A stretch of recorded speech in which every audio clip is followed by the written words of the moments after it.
Hi guys, hope you're all keeping well. I'm sorry about the slight delay coming on tonight, but I had a little bit of a technical issue with my laptop, so I was busy trying to sort that out. So yeah, so anyway, hope you're all keeping well.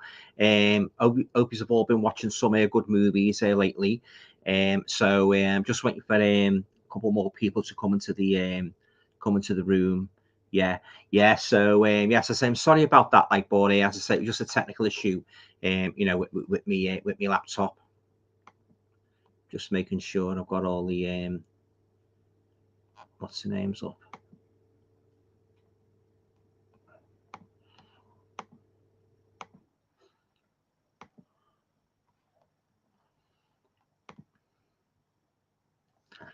Yeah. So yeah. So as I say, hope you're all okay in that, and hope you've all been watching some good movies.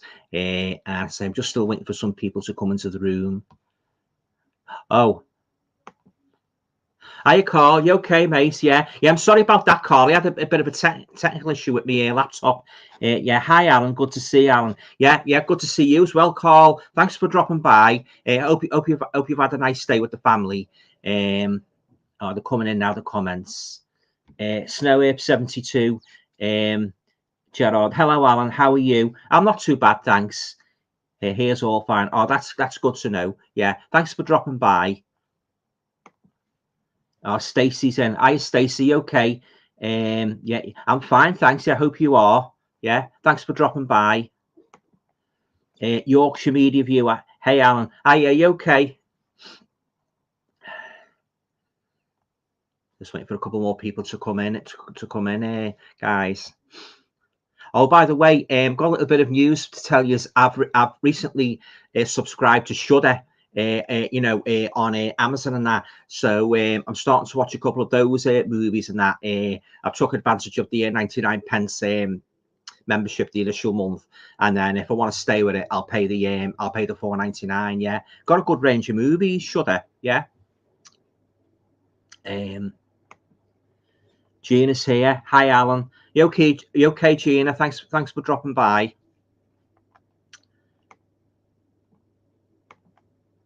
Oh, here's my cousin Casey. You all right, Case? Thanks for dropping by. Hi, Alan. Hope you're well. Yeah, I'm not too bad, thanks, Case. Hope you are as well. You and Kyra. Yeah, thanks for dropping by, Case. PL is asking me, have you seen Flatliners? I think I saw that a couple of years ago. Isn't that the one where they die on the operating table and they come back to life? Yeah, yeah. I'm sure I've seen that one. Yeah, didn't they make two versions of that? Yorkshire Media Viewer. I enjoyed your Batman review. Oh, yeah, the blunt one. Shame you got some funny comments about it. It's your opinion, mate, and I respect it. Yeah, I didn't like it. As I made it patently obvious. In the video and that. It just didn't do anything for me, but I know a lot of people do like that movie, and I'm not sort of like condemning them because everybody to their own taste. But I mean, if you watch my video, you'll know how angry I was after I first watched it. So I thought to myself, right, I'm going to go upstairs now and do a video and that, and just to it while it's all sort of like while the anger's still boiling away about the movie, I thought I'd let rip on a video and that. Yeah, but yeah, it was one movie I don't think I will ever be revisiting ever again. So yeah, awful movie. But then, as I say, I know a lot of people do like it, and I'm not I'm not condemning them. Oh, Pete, say it. You okay, Pete? Evening, Alan. Hope you're well, mate. Yeah, I'm not too bad, thanks, Pete. Hope you are as well. Yeah. Snurp 72. I got these week in the mail. The both boxes of Twilight Zone series. 1 week on work, 1 week on work, then 3 weeks to see the many discs. At least so far, I can guess. It's a fantastic series, of Twilight Zone. I've got the Blu-ray of it where they're all in their individual cases. The original Rod Serling series. Yeah, absolutely love it. And I've got the Twilight Zone companion as well. That's like a Bible of the Twilight Zone. It tells you everything about all the episodes, and it packed with loads of anecdotes about the series. Yeah. Excuse me, guys, while I just have a swig of my water.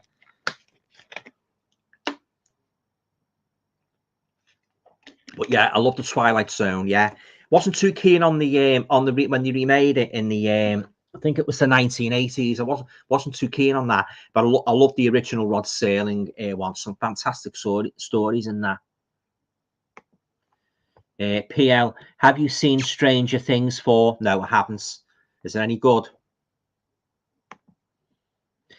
Hiya, Carl. Alan, are you planning on picking up the Scream Factory Halloweens this year? I am, Carl. Yeah. I believe that they're bringing out the rest of them, aren't they? Oh, yeah, definitely. Yeah. Well, as you know, I picked those first couple up last year, and I'll definitely be getting these. Yeah. So it's something to look forward to. Yeah. And I believe they're releasing the Child's Play Scream Factory as well, aren't they? Yeah. So yeah, I'll definitely be picking those up. Yeah.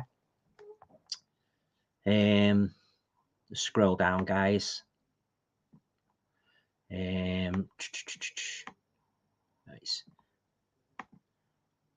All right, Carl. Batman wasn't for me either. No, as I say, I didn't like it, Carl. As I say, I know it's a kind of a Marmite movie. A lot of people like it, and a lot of people, a lot of people loathe it. Yeah, unfortunately, it didn't tick any boxes at all with me. Yeah, so no, I didn't like it. Yorkshire media viewer. You okay? I see that Neo 1972 gave you some stick. No need for that. Oh yeah, just let all that go over my head. Yeah. I, Stace, watched Hereditary the other day, and although there were a few creepy moments, I wasn't all that keen. No, I must admit, Stace, it's not really a big favourite of mine, Hereditary. Although, again, like Batman, I know a lot of people do like it, and that's fine. But I watched it a couple of times now, and I have to say, it's not one of my favourite horror movies, unfortunately. But as I say, I know a lot of people do like it. Yeah, it's another one of those Marmite movies, I suppose. Yeah.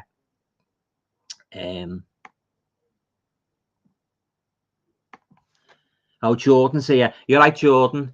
Movie Worm. Are you going to watch the new horror Exile? Pretty good film released on Blu-ray just recently. Yeah, I've heard a lot of good things about that, Jordan. Yeah. I'll definitely check that out. Yeah, definitely. Yeah. PL is saying, have you seen the worst movie of all time? No. What is the worst movie of all time? It's all a matter of opinion, really, isn't it? I mean, I could roll off a couple now, and I'm sure all you guys have got a pretty good idea of well, let's say a number of your worst movies of all time. But yeah, well, you can't really define the worst movie of all time because everybody's taste is different, So one man's meat is another man's poison. Yeah. So I couldn't really say right now what I think is the worst movie of all time. Although there has been some pretty dire ones that I've watched in that. Yeah. Yorkshire Media Viewer is saying, you're looking forward to the new Jordan Peele film? Nope. I haven't heard too much about that, actually, but I must probably check it out. Yeah. Just scroll down a bit, guys.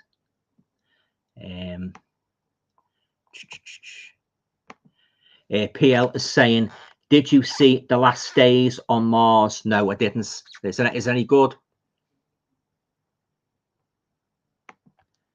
PL, have you seen Cabin Fever 2016? Is that the remake? I did see the first Cabin Fever, but I'm not too sure what year that was made. But I know they did a remake of it. I presume this is the one you're referring to, 2016.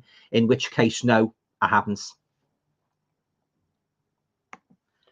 Pete's asking me, have you got anything on pre-order? I have actually, Pete. Yeah, I've got a movie called Ants that was made in 1977, starring with one of my favourite actresses, Linda Day George. So I've got that on pre-order. I've ordered Elvis on Tour, but that's available already. Yeah. So yeah, I was just trying to think. I think Ants is the only one actually. The other one I've ordered, I'm waiting for is Alfred Hitchcock Stage Fright. I think that was made in the 50s. Yeah, but apart from Ants, Nothing else on pre-order. I would tell you what I have ordered. I've ordered, Pete, just today. They're bringing out a new. Well, he brought it out now. A new Amityville horror 4-movie box set. The movies that followed the first couple of Amityville movies, the first 3. These are all to do with like items like out of the house and that. So it's on Amazon now. I think it's around about 29 quid. So I've ordered that.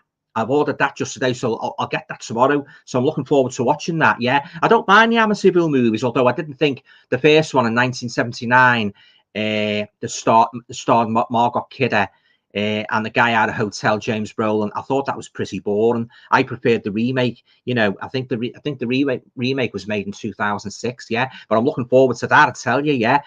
It's a new box set. All the Amityville, well, the next 4. In the Amityville horror series. I think one of them is It's About Time. I think that's included. Yeah, so I'm looking forward to that. Yeah, so if you go on Amazon and type it in Amityville horror box set, they'll come up. Yeah, so I wasted no time in ordering that, I tell you. Yeah, so I'm all excited for tomorrow. Yeah. PL is asking, have you seen X? No, I haven't. No, I'll have to check that out. PL, will you see Smile? I've never heard of that one.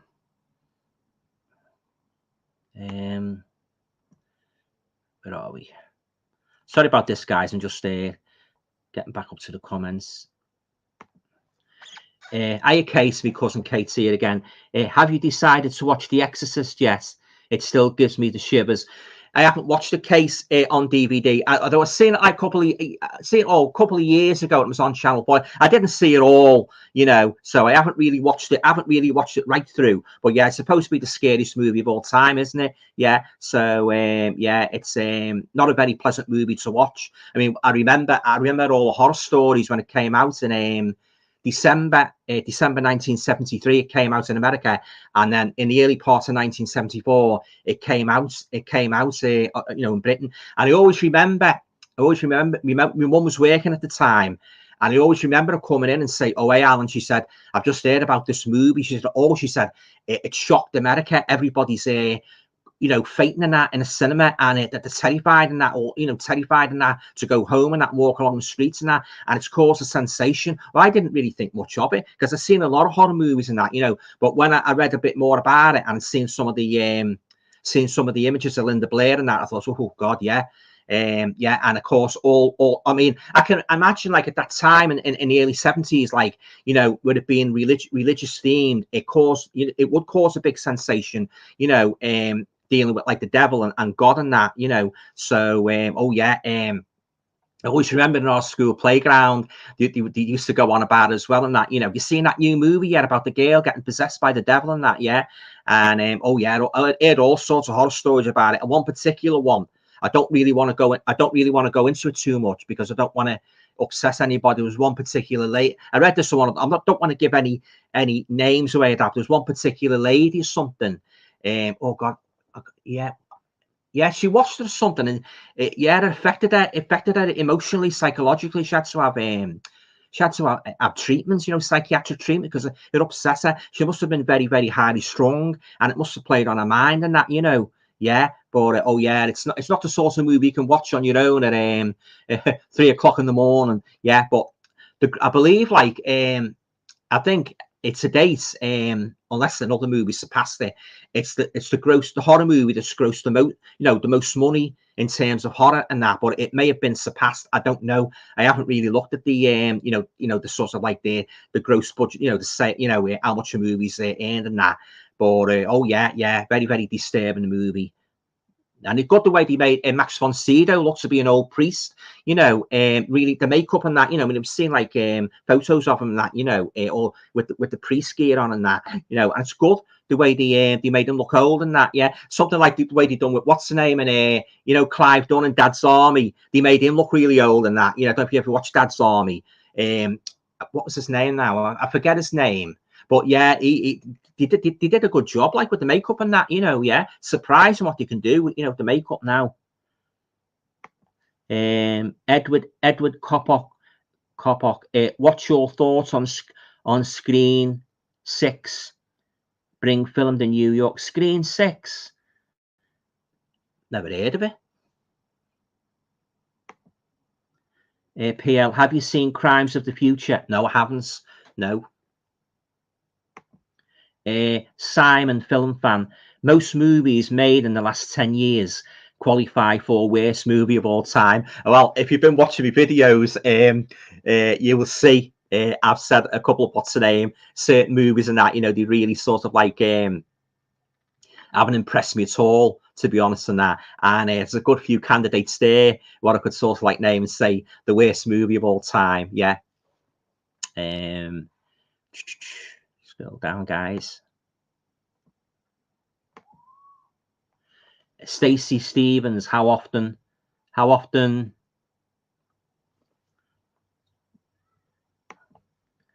PL, have you seen Choose or Die? No, I haven't. Yorkshire Media Viewer, I watched Thor 4 today. Mighty Thor dies, Idris Elba returns, and we do get Hercules in a post. I'm not really into Thor, you know. I did get the Marvel comics when I was little, but I'm not really into the Thor movies or Iron Man or any of those, Captain America. I only really like, in terms of superheroes, I only really like Batman and Spider-Man. They're my two favorite superheroes. I recently got the, if you've been watching my videos, you'll know, I recently got the Batman, the Dark Knight trilogy from HMV in Liverpool, the box set, and I also got the I got the first two Michael Keaton movies, also again in Liverpool. I got those from CX and that, and I got the Batman, Superman versus Batman. I got that. I thought I'd give that a try, yeah, but I'll say, although I had the Marvel comics of those, Iron Man and all them and that, you know, Doctor Strange and that when I was a kid, I don't really movies don't really appeal to me.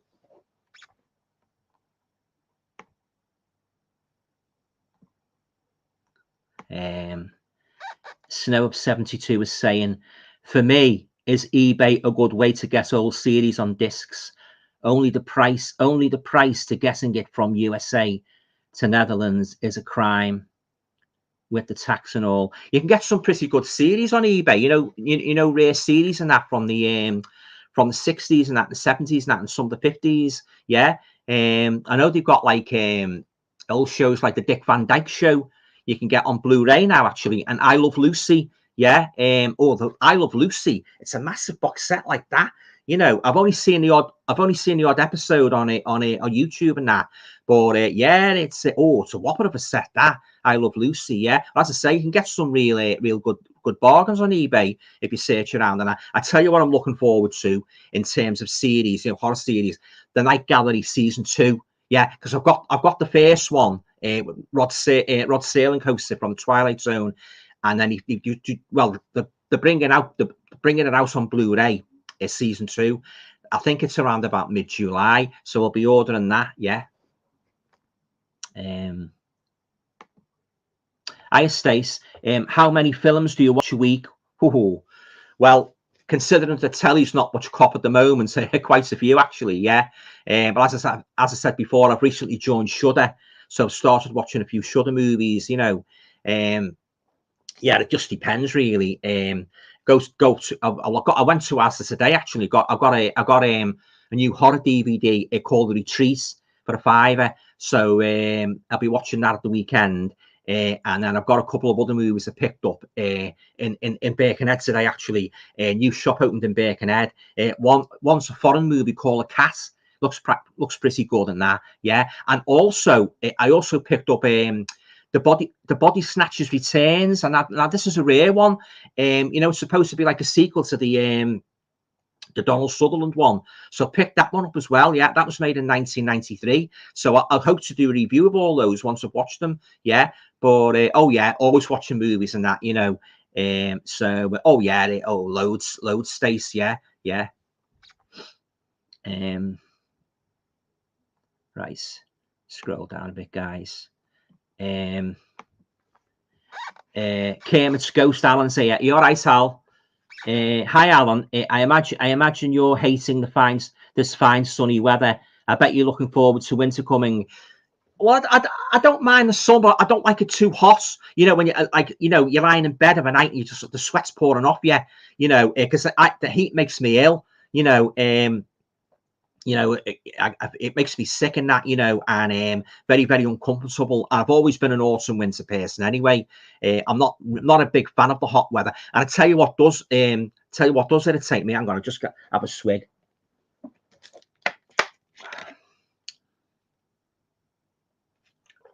I'll tell you what does irritate me. I don't know about you guys who share my opinion of the hot weather, what you think on this. But what really irritates me is when you get these radio DJs and TV announcers saying, "Oh, it's going to be a gloriously hot day tomorrow," and that, you know, good news for everybody. They're making sweeping generalizations that everybody likes the heat. They don't. They don't. I know a lot of people that don't like the heat. It's too, puts you off your food. You're uncomfortable. You're thirsty. All you want to do is lie down and that, basically chill out.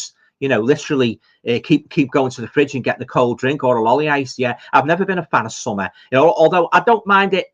I don't mind it like sunny, but if it's got a nice breeze with it, you understand what I mean. If it's nice and cool, it was pretty cool today actually. Although it was a bit dull, but it brightened up a bit later on, around about tea time where I live on the Wirral. But yeah, I don't mind it. It's not so much the sun; it's the heat. The heat that accompanies the sun. It makes me ill. I've never been a big fan of summer. I think summer's overrated. But everybody's got their own. People like summer. That's fine. I've got no problem with that. But if some of these weather forecasters and radio DJs just sort of like stop to think, well, not everybody. It's not good news for everybody. I hope some of them are watching actually and take notes. It's not for everybody, and maybe they've got to say that.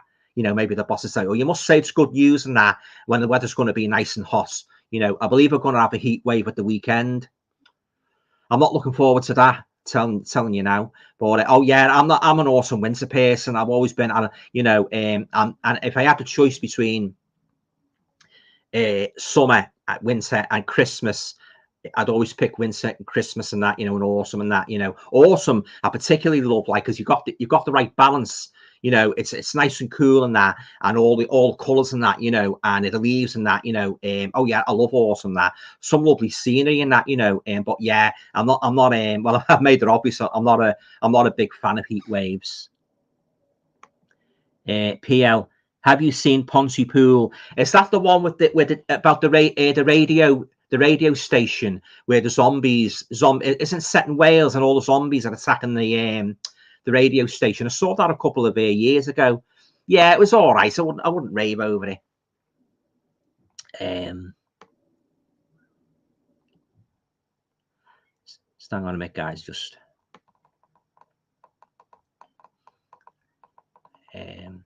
scrolled up. Right. Okay. PL is asking me, have you seen Banshee Chapter? I haven't. No, haven't seen that one. Yorkshire Media Viewer, what's your wife or girlfriend's favourite film? That you're getting a bit personal, aren't you? I don't answer personal questions. I'm sorry. Simon, film fan. Have you seen Linda Day in Day of the Animals? I've got it in my collection and I love it. Yeah. Love Linda Day George. Yeah. And her husband as well, Christopher George. He's a good actor. Yeah. Oh, yeah. She's lovely. She's a lovely looking girl as well. She was in Mission Impossible. Don't know if any of you guys have seen that. The original Mission Impossible from I think it was the late 60s, early 70s. Yeah. She had a prominent role in that. Yeah. Oh, yeah. And she was good in that one where she sort of like she investigates this school where there's sort of like there's been murders and that there's like this unknown killer with a chainsaw. That's a good one. Yeah. And then she's made a few good movies, Linda Day George. Yeah, very fine actress. Yeah. Mortuary's a good one.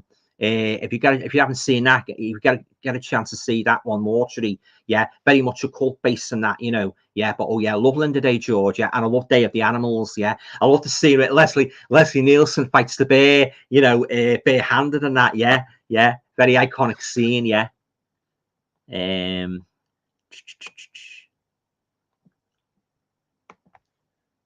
Pete's saying, I'm dreading the heat next week. Well, of course, you suffer from hay fever, don't you? Yeah. So, I understand that. Yeah. Yeah. Oh, yeah. Yeah. I don't like the heat at all. Pete hates it.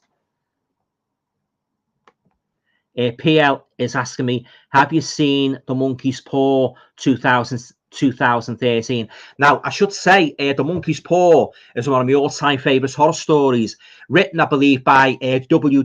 Jacobs. I think it was, I can't remember the year now, but it was very, very early in the century. Yeah, where they have three wishes, this couple, they get this paw from an army friend, don't they? And they wish the son back in that. But well, I won't go on too much about it in case any of you haven't seen it. But let's just say the wishes don't turn out to be what they wanted them to be.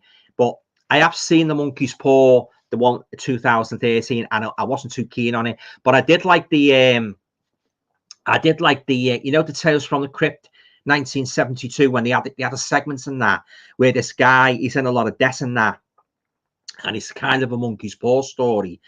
I think it's a statue what comes into his possession, and he wishes on the statue basically to solve all his financial problems and that. But again, it doesn't turn out the way, you know, the way him and his wife wanted to turn out, and it ends on a very, very horrific note. I won't say what it is, but God, it sent chills down my spine, that segment. So if you want to check out Tales from the Crypt 1972, Richard Green's the guy he's the guy who wishes, you know, makes the wishes on this like idol and that. And oh God, what an ending. Yeah, I'm not even going to broach the subject of that ending. I want you to see it for yourselves. Oh, very, very horrific ending. Kermit's Ghost is saying hi to Peace.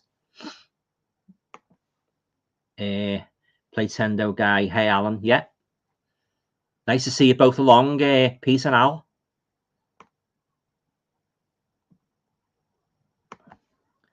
Hi Stacey. Favourite horror film within the last 5 years? Oh, within the last 5 years. Oh God, I'm trying to think. I've watched that many horror movies. Gosh, I did like Terrifier, Art the Clown. That was a good one. I'm not sure if that overlapped. It just came out at the last 5 years. I did like Crucible of the Vampire, the one that the movie what the film producer sent to me. Thought that was very, very good. Yeah, that's quite a recent one, Crucible of the Vampire. But oh God, yeah, it's I've seen a lot of good ones. I've seen a lot of bad ones. And I'm trying to think, like I think I've seen more bad ones than good ones. Hellion was quite good. That was quite a good movie. Hellion, yeah, where they're trapped in the high rise and that. That's quite a good one. Yeah, but yeah, there's been as I say, I think I've seen more bad ones than good ones. PL, have you seen The Boys? No, I haven't seen it. Yorkshire media viewer, do you play music in a band? No. Simon, film fan, Beyond the Door is a good Exorcist ripoff. Is that the one with Juliet Mills in? Saw that a couple of years ago on Roku. Yeah, it's pretty horrific, that. Yeah, Juliet Mills, yeah. It had a couple of titles, I think. The Devil Within, I think that was another title. Yeah, I've seen that. It is pretty creepy, that one. PL, have you seen Spontaneous 2020? Is that a horror movie?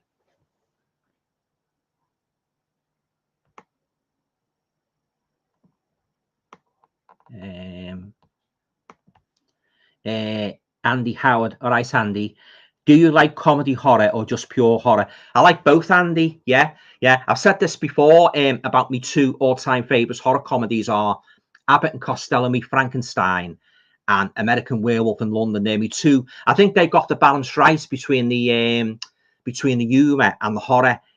Abbott and Costello Meet Frankenstein. I think I must have watched that more than any other movie apart from Boris Karloff's Frankenstein. You know. But oh yeah, I love Abbott and Costello Meet Frankenstein, yeah, and of course American Werewolf in London, fantastic, yeah. PL, have you seen Mad God? No. Is that a horror movie? Thoughts on Boris Johnson retire? I'm not getting into politics. I'm sorry. Just want to keep it based on ordinary movies. Yeah, I'm not interested in politics. Yeah, but I've seen it all on the news today, so I'm not giving me views on that at all. Sorry about that, mate. Yorkshire media viewer, favourite John Lithgow film? I haven't really seen all that many of his, to be honest. John Lithgow, no.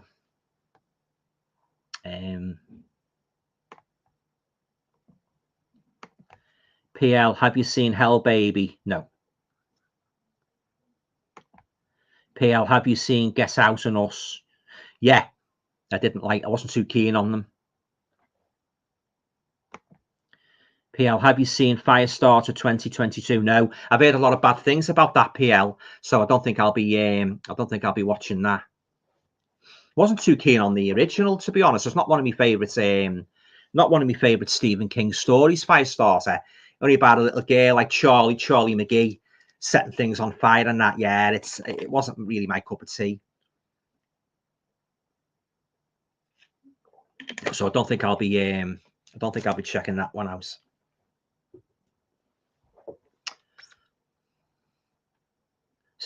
Talking about Stephen King, he's got a new novel coming out in September, a fairy tale. I don't really know too much about the what the story's going to involve, or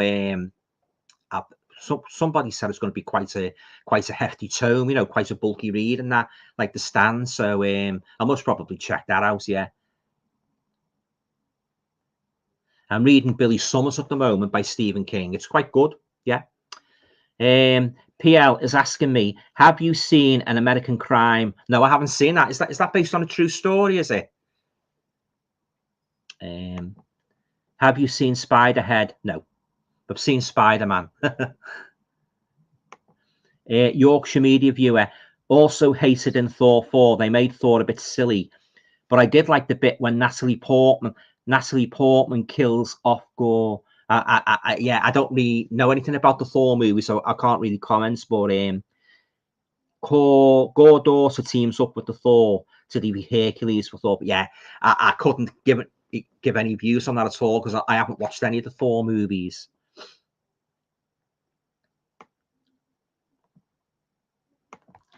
Simon Film Fan, I got the Heart to Heart box set on eBay. Oh right, yeah, that was the series, wasn't it, with Robert Wagner and Stephanie Powers? Yeah, I used to watch that. In the 80s. Yeah, it's pretty good. Yeah. Pete's asking me, will you be watching Spider-Man No Way Home soon? Yeah. I hope to get a piece on it, either Blu-ray or 4K. Yeah, and once I've watched it, I'll do a review of it. Yeah. Carl saying, stop spoilers. Sorry, Alan, just a few plonkers. Oh, yeah. In the words of Del Boy. Kermit Scouser saying hi to Carl. Yorkshire Media Viewer. Melissa McCarthy appears in the Thor 4, as does Matt Damon. Yeah, as I say, I don't know anything about the Thor movies. They both appear as actors of Loki and Hell. I believe that Loki movie is atrocious. Edward Kopok, where your thoughts on Freddy versus Jason? Is it any good, and would you recommend watching it or not? Well, it's another one of those Marmite movies, Freddy versus Jason. I wasn't too keen on it, to be honest. Yeah, in regards to Freddy Krueger, I've said this before, I only really like the first 3 Elm Street movies. That's the Nightmare on Elm Street, A Nightmare on Elm Street Part 2, Freddy's Revenge, and The Dream Warriors. After that, they started putting these ridiculous scenarios of humor in and that, and the wisecracks and that, and it completely diluted the horror of Freddy. The first one, if it was to pick my favourites, it would have to be number 1 from 1985, 84, whatever. It was released. Yeah, that was my favourite one. That was the one I watched on video when I got my video, my VHS in the 80s. That was the very first Nightmare on Elm Street movie I watched, and oh God, was I gripped by that movie. I loved it. I watched it a couple of times, and I love Freddy's Revenge as well. And a lot that gets a lot of stick, that movie, and I can't understand why, because Freddy's really dark in that. When he takes over Jesse's body, I don't understand why some people don't like that movie. I think it's a great movie. I mean, all right, they've done a little bit of something different with Freddy, but I think it's a great movie, especially the part where he appears to all the teenagers, the pool party, and that. You are all my children now. I love that movie, yeah. And then what I liked about Dream Warriors, the one after that, I liked the way they brought Nancy back, Heather Langenkamp, yeah. I thought that was real cool, and that was very sad, and that Well, I won't say anything in case any of you haven't seen it. I won't give away anything about that. But yeah, the first 3 Elm Street movies. But after that, I thought they just went right downhill. You know, I didn't like the remake either. I thought that was even worse.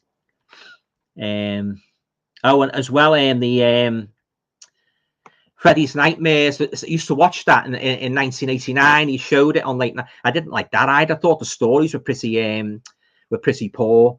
You know, not frightening at all, and very, very slow. A lot of teenagers in them and that. But any of you guys seen Freddy's Nightmares? I'm not sure if it's available on a DVD and Blu-ray. I have to have a look on the internet. Yeah, but I wasn't impressed by that. Freddy would bookend it. He'd be like the crypt keeper, and you get like a story and that, and of course he'd come back on at the end and that. Yeah, but yeah, I wasn't impressed by that at all. Kermit Scouser, right, Hal. I mentioned The Heat because I watched a program about the summer of '76 last night. I remember that summer very well. I remember it very well, Alice. Yeah, I remember. Yeah. One of the things that stays in my mind about ABBA being #1 in Dancing Queen and that. And I tell you as well, I used to listen to Radio 1 a lot in the 70s. And I tell you, the song used to be played, seemed to be played every day, so many times a day. That one about the dog, Shannon. Anybody remember that about the dog? Yeah, just call Shannon. I think Henry Gross sang it. Always seemed to be on. It was on of a morning, it was on of an afternoon, and sometimes in the night time as well. It's a kind of like a sad story. I think his dog drowns or something. Yeah, Shannon. Yeah. So if you remember that, guys, drop me, let me know. Yeah. Oh yeah, I remember '76 and all the ladybirds as well. Yeah, and that was the year I went to West Kirby. I went to the beach and that, and it was really hot, the sun. And I didn't dry me back properly, and I got all sunburn on my back. So when I went into school, the following day, I said, for goodness sake, don't pat me on the back, because I'll be liable to miss it, and I squeal and that. Yeah. So yeah, I've got a lot of good memories of 1976. Yeah, as I say, being a huge ABBA fan, as well as Dancing Queen. He had 2 other #1s that year. They had Mamma Mia, and then he had Fernando. Yeah. So yeah. But God, it was hot that year. It really was. Yorkshire Media Viewer is saying Liam Hemsworth appears as actor Thor, which is a nice surprise, and Chris Hemsworth kids appear in little cameos. Yeah. I say I don't know anything about Thor, so I can't really comment on that. Snow Ape 72 is saying, in one of the boxes there was a booklet with titles I'm going to buy in a few months. The series you say I go looking for. I got my eye on the Bonanza, the complete series. Oh yeah, we used to watch Bonanza. Lorne Green, he was a dad, wasn't he? Yeah, and a little Joe Hoss and that. Yeah, I used to watch that when I was little, and he started repeating it, didn't he, on Sky? Yeah, he used to be on of an afternoon. Yeah, I used to like Bonanza, and of course Michael Landon. He went to Little House on the Prairie, didn't he? And then that one where he's an angel, Highway to Heaven. Yeah. Sadly no longer with us. Just scrolling up, guys. Yorkshire Media Viewer is saying Sam Neill was also in it as actor Odin in Thor 4. Isn't Odin Thor's dad? Ron can remember from the Marvel comics. And Loki was his arch enemy, wasn't he? Yorkshire Media Viewer, Brett Goldstein plays Hercules in Thor 4 post-credit scene, which was cool. Yeah. Tony Crosby's here. Hiya, To. You okay? Evening all. Nice to have you along, To.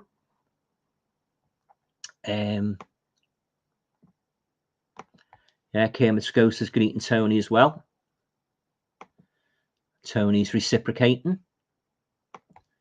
Yorkshire Media Viewer, favourite Tom Hanks film? I must admit, I'm not really a great fan of Tom Hanks. No, not really a great fan. He was all right near The Green Mile. I've seen him in Castaway. That was all right, but I'm not really a huge fan of his, to be honest. I believe he plays Colonel Tom Parker, does he, in the new Elvis movie? Yeah, but yeah, don't really go overboard on his movies. And he's in The Burbs as well, wasn't he? Yeah, made quite a few. Of course, Forrest Gump, which I haven't seen.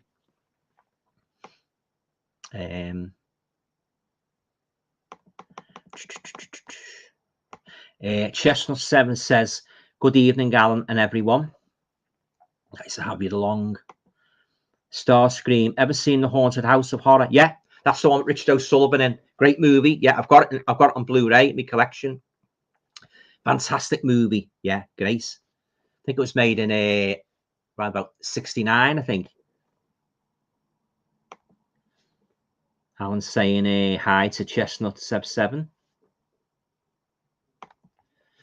Tony Crosby, going through a vintage horror phase at the moment. Watched The Devil Bat with Bela Lugosi and really enjoyed it. It's a great movie, The Devil Bat. I love Bela Lugosi. He was one of the staples of my growing up watching horror movies, you know, in the late 60s, early 70s. Yeah, I used to love it when I used to look in the paper and saw Bela Lugosi's in this. I thought, oh, it's going to be good with him in it. Same applied for Boris Karloff, Christopher Lee, Peter Cushing.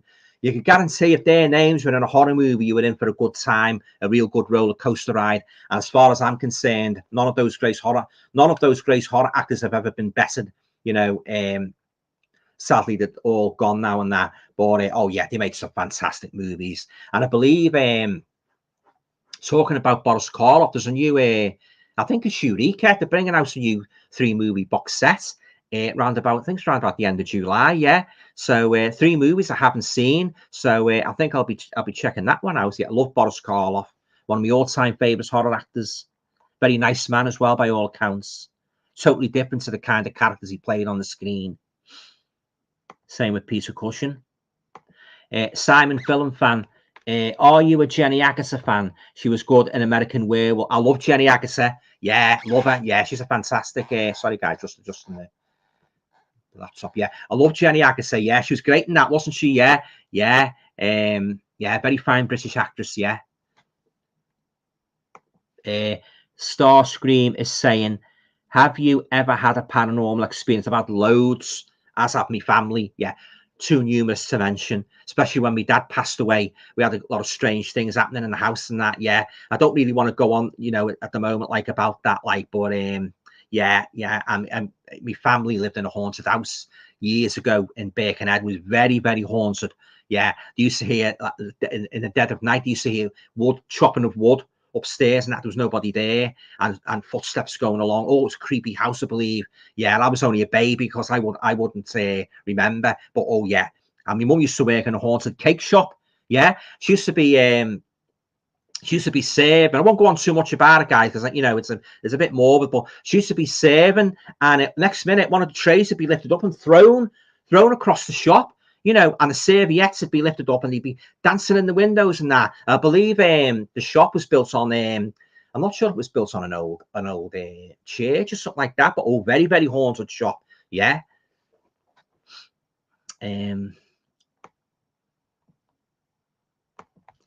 Yorkshire media viewer, Nancy dies in Nightmare 3. Very sad. Yeah, very sad. Tony Crosby is saying, the weirdest ones I've watched recently are Karloff as a Chinese detective. Are you talking about Mr. Wong and Roger Corman's Creature from the Haunted Sea? I think I've seen Creature from the Haunted Sea many, many moons ago, but I forget it. But I wasn't too keen on Boris Karloff's Mr. Wong, although as I've said, I'm a huge fan of Boris Karloff. I didn't like him playing that detective. No, I just didn't. But of course, I like him more playing the horror roles, you know. He played Fu Manchu as well, but I've never seen that one. I've seen Christopher Lee playing Fu Manchu, and he's pretty good. Now, by the way, talking about Christopher Lee, guys, there's a new Euro Crypt of Christopher Lee box set coming out, I think in the next week or so. Yeah, so I didn't like the first one, though, so I'm not sure about this one, whether I'll be getting this one. But there's one movie in it that I'm very, very tempted to get, and that is My Uncle Was a Vampire, where Christopher Lee plays a kind of a Dracula character, but it's a kind of a spoof. Yeah, so that is tempting me. Yeah, and the other movies I haven't seen, so you never know. I might be a bit cruel again on my bank account. Yeah, and buy it. But yeah, watch this space anyway. Me being the ardent Christopher Lee fan that I am. Just scroll down, guys. Ian Rees is saying, do you remember the TV series from the 70s, Armchair Thrillers? I do, yeah. Some pretty good stories in them, yeah. I also love the 1970s Brian Clemens's Thriller which I've got on it on DVD, a big box set of that. But I want to try and get the imprint one of that, because the imprint one, it's got better packaging, and you get your commentary. Excuse me, you get your commentary by Brian Clements on each episode and that. So if anybody knows, anybody's selling a spare copy, I've looked all over the internet and it's sold out. So if anybody knows of anybody selling a spare copy of the imprints Australian Brian Clements thriller, let me know. I'll be eternally grateful. Thanks. Yorkshire Media Viewer is saying, I also very happy to see Loki popping up in Thor 4. Yeah, he was his arch enemy in there. From what I can remember from the Marvel comics, Loki was Thor's arch enemy.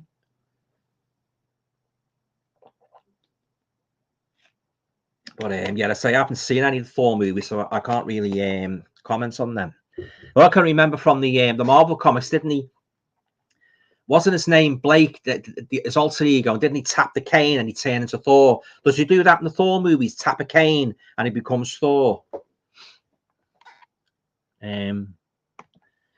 Yorkshire Media Viewer is saying, in the Black Phone, Ethan Hawke's character ended up being the kid he kidnapped, and it was all a dream. I haven't seen the Black Phone. I heard a lot of good things about it though, so I must probably check that out. Snape72 is saying, I have seen very little of Bonanza. What I saw was on the internet. I turned 50 in October. Yeah, so I used to love Bonanza. Lorne Greene, he was a great actor. The Cartwright family. Yorkshire Media Viewer is saying, the post-credit scene to Black Phone teases a sequel with Ethan Hawke returning. All right.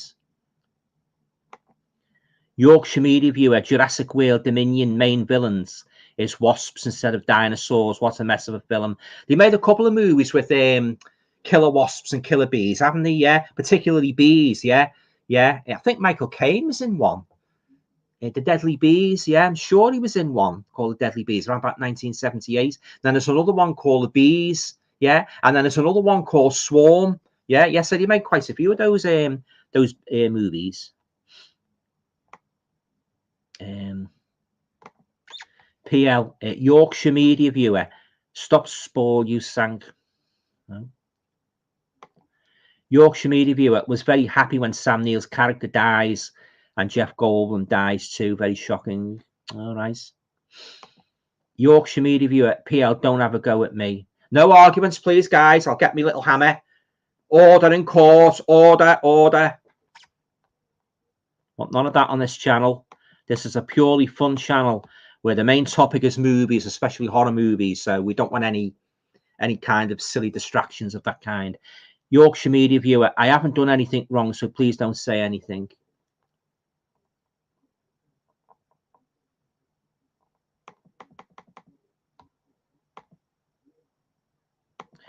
Roger Pulse. Hiya, Roger. Hi, Alan. Love your videos. Oh, thanks very much, Roger, mate. Yeah, cheers.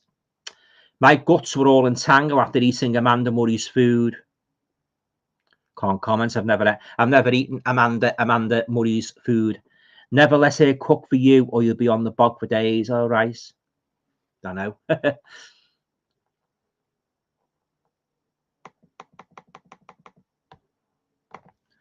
Edward Kopok is asking me, have you seen Last Night in Soho? Have I seen Last Night in Soho? I absolutely love it. Yeah, I love it, Edward. Yeah, it's a fantastic movie. Yeah, it's I love the 60s background. I love the story. I love the supernatural elements. I love the horror elements. And I love the characters as well. You know, great movie. Yeah, it was nice to see Diana Rigg make a cameo appearance in that. Oh, I love Last Night in Soho. I recently got the 4K of that. Oh, yeah, I love it. Yeah. My mum watched it with me as well, but what she didn't like about it when it first started off, she thought when the girl was going back into the 60s and sort of like living the life of the girl, in it, you know, the blonde girl, I forget her name. She was a blonde girl in the 60s and that, like, and it mixed with gangsters and that. And yeah, she didn't like this sort of like, she thought that was a bit far-fetched, but I loved it. I really did, yeah.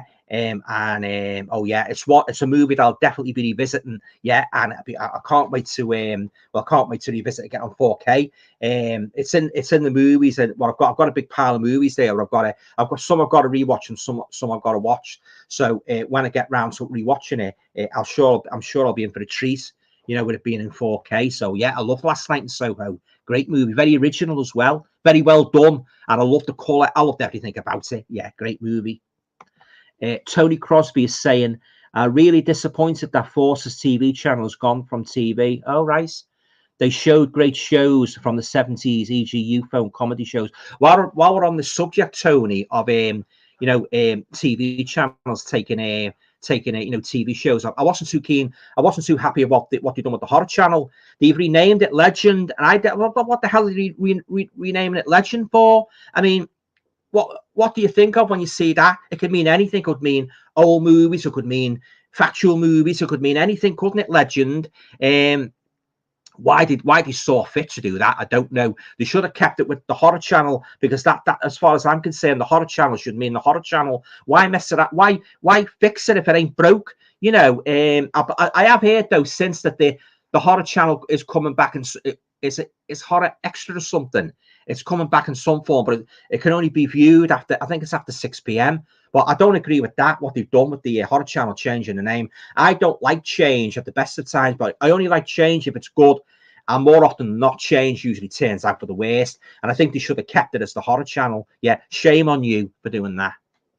Hope they're watching this video and take notes. Roger Capples, happy birthday, Snow Herb. I hope you don't eat any food from Amanda Murray unless you have an asbestos stomach.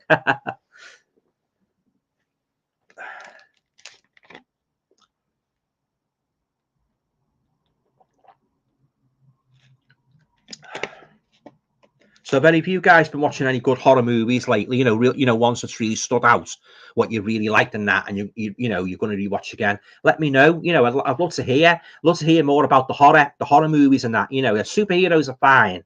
I'm not stopping you from talking about superheroes, but I would like to see you talk a little bit more about the horror movies and that. Yeah. So yeah. Cheers.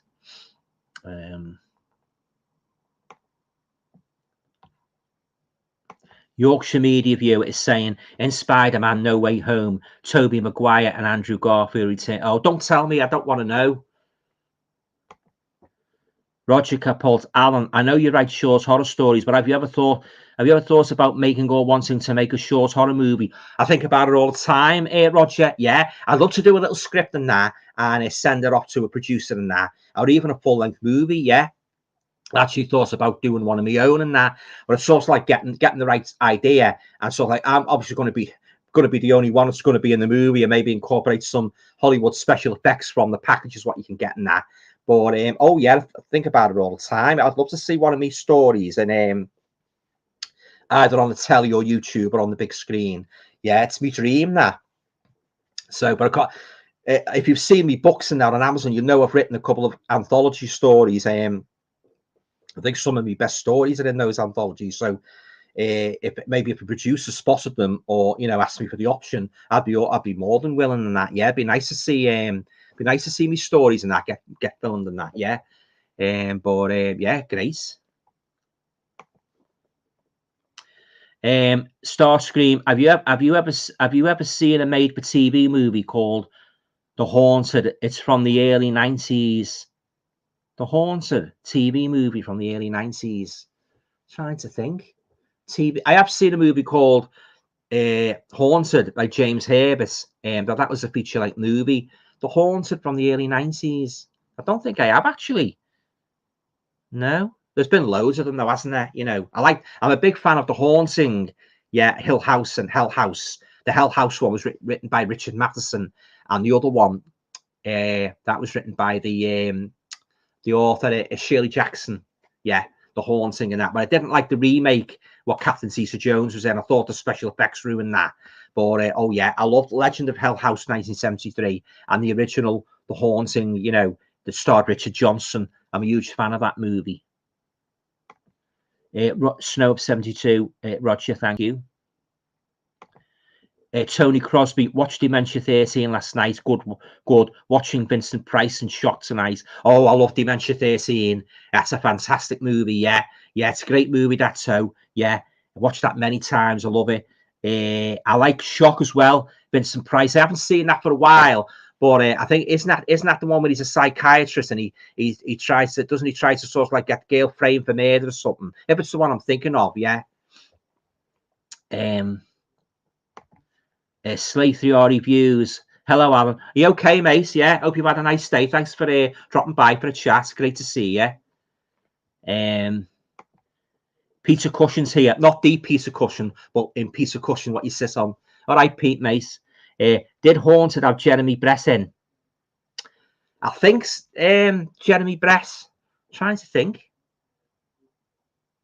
I'm not too sure. I just went with some more comments, guys. Yeah. So thanks for dropping by, everybody. Great to talk to you again and that. And yeah, so looking forward to watching those new horror movies I got today. The new the sequel to The Body Snatchers and The Retreat. That was a brand new one that came into Asda. So I'm looking forward to watching that one. And yeah, so I've got some comments coming in now, guys. Just bear with me. Melissa Media Viewer is saying Melissa McCarthy was good in Thor 4. Yeah. Yorkshire Media Viewer, Brett Goldstein is a great actor. I love him as Hercules. Fair enough. Rich Planet Archive, you okay, mate? Hi, Alan. Where did you get your Hammer TV show collection box set from, and how much was it? I presume you mean the Australian imprint one, the Hammer House of Horror. Yeah, I'm trying to. Was it Amazon I got it from? I think it was Amazon. Yeah, I'm sure it was Amazon. Yeah, it's a few months ago since I bought it and that. But if you can't get it on Amazon, try eBay. But it's a great set. It's much better than the ones I had previously.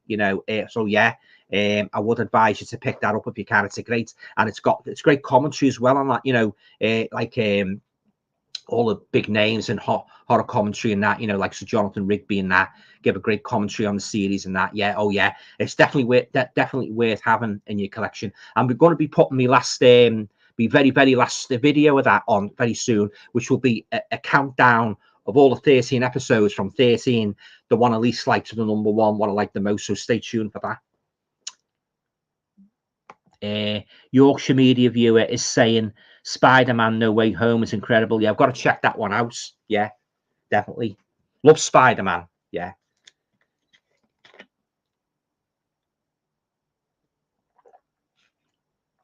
Yeah, so as I say, he's like it was good the way he drew the character up, because he had the kind of everyday problems what the ordinary man in the street has, and that he has job troubles and that, he has girlfriend troubles and all the kinds of troubles, sort of like all intermingled with his troubles with the supervillains when he's in the spider garb. Very well drawn up. Yeah. Stan Lee was really on the money with those with that creation Spider-Man. But I must say, I didn't like it when he killed Gwen Stacy off. Peter Parker's girlfriend, the blonde girl. I did not like that at all. All right, the writers thought they couldn't take the Gwen and Peter's relationship any further, but I didn't think they should have killed Gwen off. I thought she was the ideal girl for Peter Parker, and I'm not the only one that thinks this. It caused a big sensation when it was originally published in 1973. When Stacy was killed off, everybody, Stan Lee's office got bombarded with hate mail. Yeah, and they were flaming mad, the fans, over that, killing Gwen off. Yeah, the Green Goblin.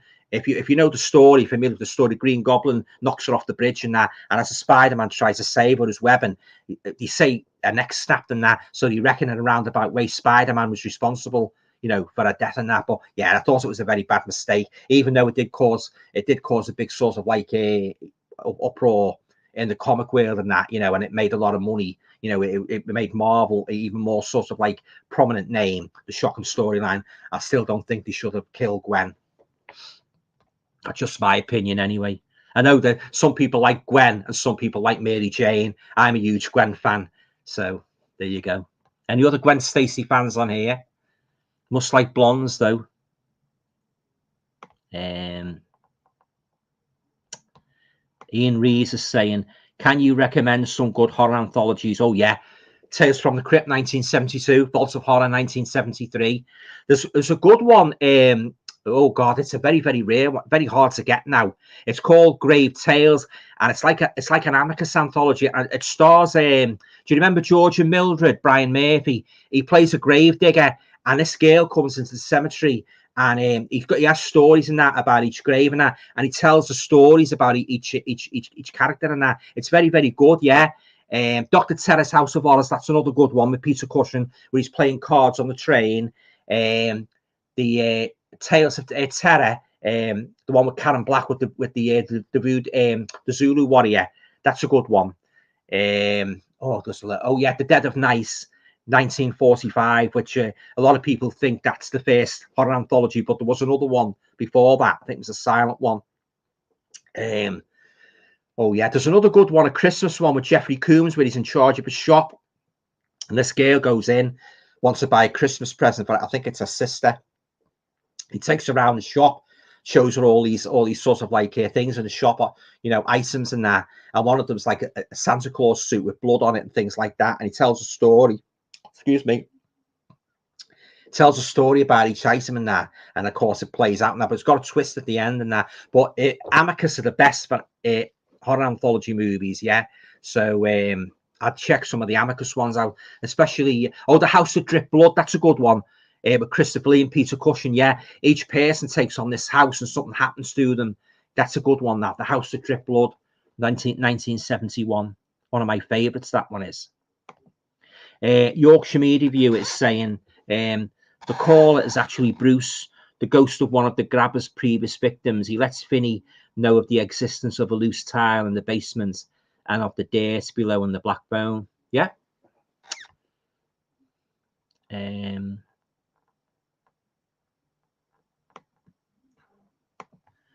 Snow Earth 72 is saying, Alan, do you have 50 or 100?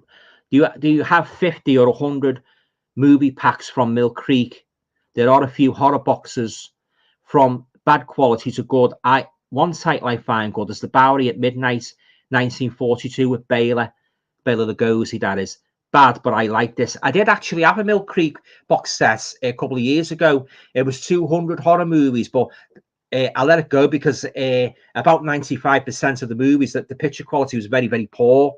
I'm sorry to say. So you had like movies like Attack of the Shrews and all that, and some of those early 30s horror movies and that, very, very poor picture quality. I think if my memory serves me correctly, I think Dementia 13 was one of the ones that was in that, which we just spoke about before. But yeah, I know what you mean about the Mill Creek. I've seen them. There's one there with the Phantom of the Opera on, isn't there, Lon Chaney? Yeah, but what put me off buying any more was the poor picture quality. Very, very bad.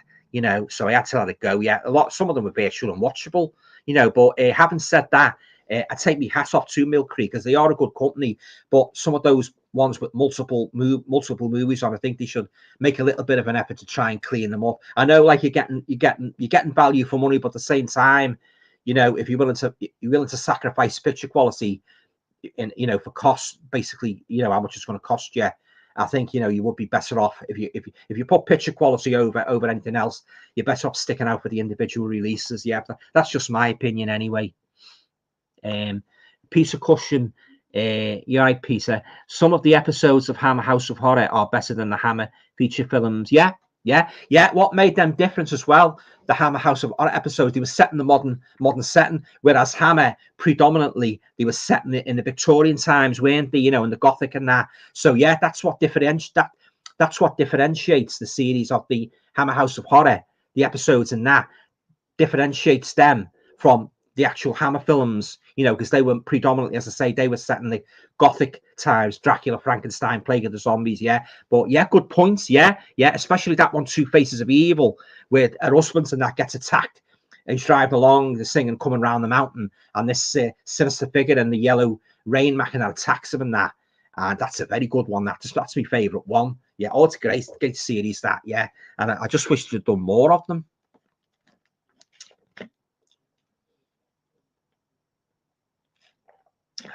Yeah, so Yeah, you don't get too much of a good thing, really, do you? Especially in terms of horror TV series. Yorkshire Media Viewer, The Grabber Dies by Finney, Brother and Black Phone. I haven't seen it, so I can't comment, mate.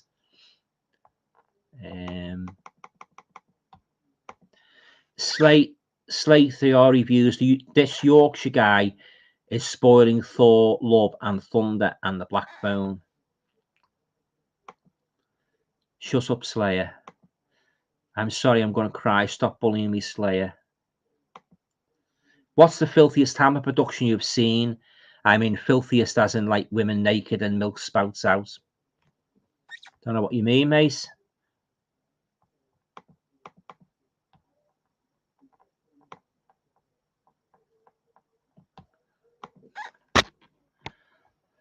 Somebody's going to be banned.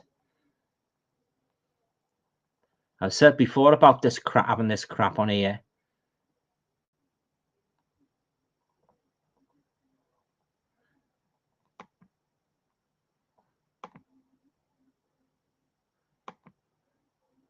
Keep it clean, guys. Keep it clean, please. Don't want no idiots on my channel. Can't tolerate idiots. Some people need to get a life, you know what I mean? I mean, some of the way some of them carry on these days is beyond belief, you know. It really is. I don't know what's going on up here in their heads, but can't understand the mentality of them. Right. Just getting back into the comments, guys. Just bear with me.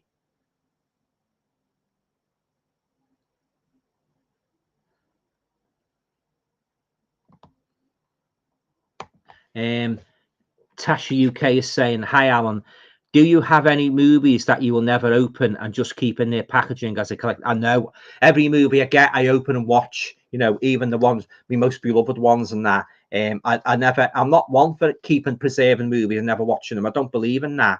I know a lot of people do that. They buy one copy of a movie and watch it, and then they buy another copy and keep it, you know, for future posterity. But I'm not in that camp at all. You know, I like to watch a movie, you know, and as deluxe as it is, I like to get it out and watch it and that. And yeah, I'm not one for hoarding movies and never watching them. No.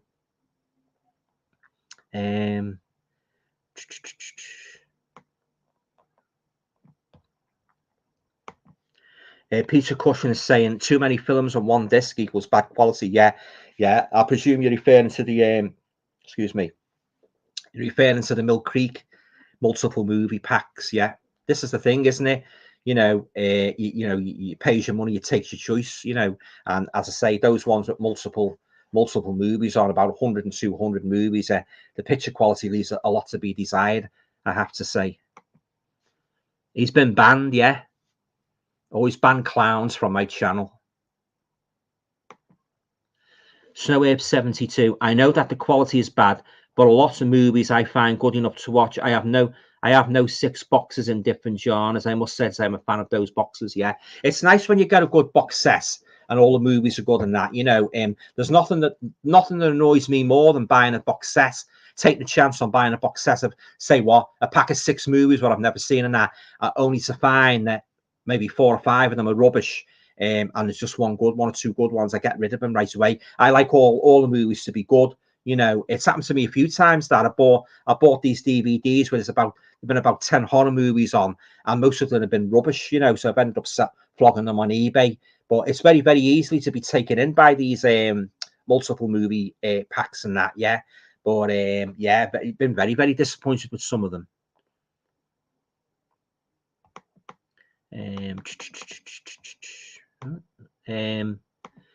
Slayer 3 reviews. Thank you, Alan. This guy was really pulling you into sport. Yeah, well, he's gone now. Good bloody riddance too. Tasha UK. I didn't understand the House of Drip Blood. How did the dad set up the gas pipe leak and the twisting valve and fusing blood through the pipes all over the kids' party? Aren't you talking about the house that bled to death from the Hammer House of Horror? You're getting confused, aren't you? With the House of Drip Blood 1971 movie with the Hammer House of Horror Nicholas Spall episode, The House That Bled to Death. Yeah, I don't know how we done that, Nicholas Spall. You know, yeah, it was good. Like at the kids' party, and the pipe just moved on its own, didn't it? And all of a sudden, all the blood, just comes sort of spurting out all over the place. Yeah, very good episode that. But yeah, don't know how they done it though. It was very clever though the way they done it.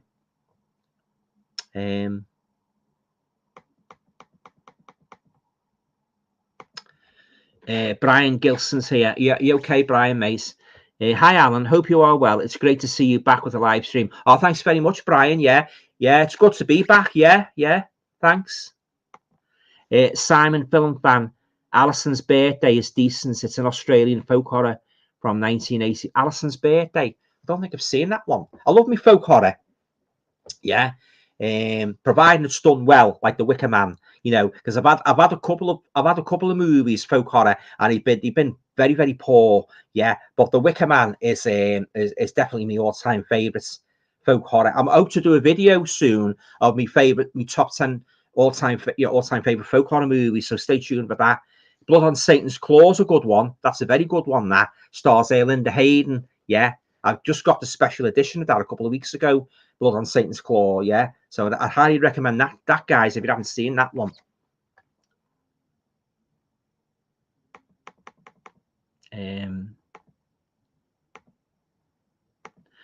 Peter Cushion is saying, I have the 2 Mill Creek Hammer collection DVDs. Picture quality ain't bad. It's more noticeable on the black and white film, strangely. Yeah, you sometimes find that piece. Mike Hunt. Hi, Alan. You okay, mate? Thanks for dropping by. The best movie is where there's a woman who gets attacked by a big black werewolf. Please, none of this filthy talk.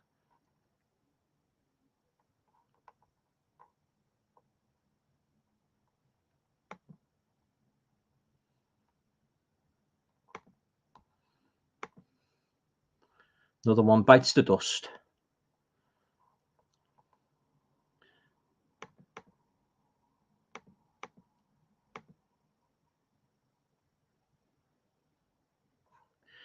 Brian Gilson is saying, I have just bought a double pack of the 1970s Vault of Horror and Tales from the Crypt. Yeah, both excellent movies. Yeah, 2 of my all-time favourites horror anthologies. Yeah, fantastic. Edward's asking me, have you seen Cat People? I presume you mean the Val Lewton one from 1944, 45. I've got it in my collection.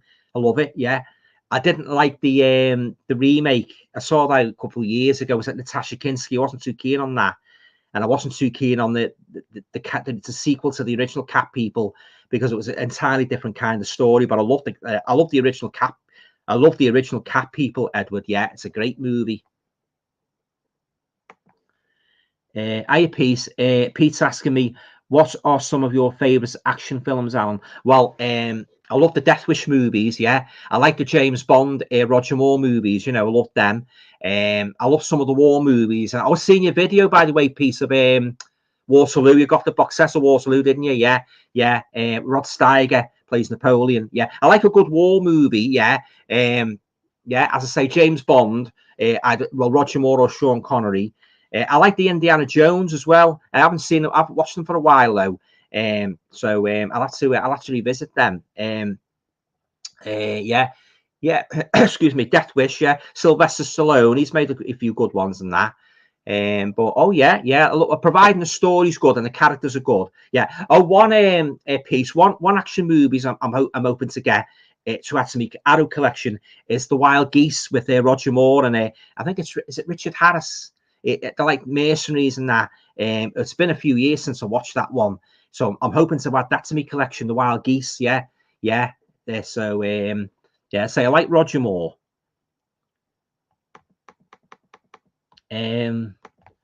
Tash UK, Mike, shut up and go ruin someone else's stream. Nobody ruins my stream. They don't get a chance to, because my finger is constantly hoovering over the zap button, and the minute I sense any inappropriate behavior, my finger goes down and is zapped out of the stream. So be warned. Tony Crosby, I used to have the Bond movies on VHS. So pleased to get them on DVD. Yeah, as it's in a smaller box and the videos were taking up a lot of space on the shelf. This is it. Yeah, I used to have a lot of So I used to have a lot of VHS videos, and especially in the early 90s, late 80s, early 90s, and he started to pack up my shelves and that. Well, of course, when the DVDs came out, I started selling off my VHS, and I've got it's all DVDs and Blu-rays now. Oh yeah, they do tend to take up a lot of shelf space. Yeah. So I'm looking for a new what's the name at the moment, actually. A new storage unit for me. Me ever increasing collection of DVDs and Blu-rays. So, but the only thing is with that, it's very hard to get one that's already assembled. And as I think I've said this before, I've got no patience putting together these big cumbersome cases and that. So if anybody knows of a dealer that does a ready-made DVD storage units, let me know. Yeah. Peter Cushion is saying, would Bob Dylan on a bad night be classed as a folk horror? Don't know, mate. Not a great fan of Bob Dylan. So,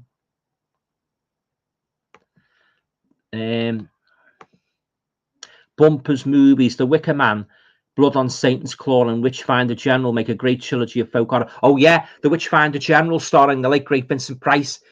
Fantastic movie. I watched it many, many times. Matthew Hopkins is the absolute personification of evil and ruthlessness in that movie.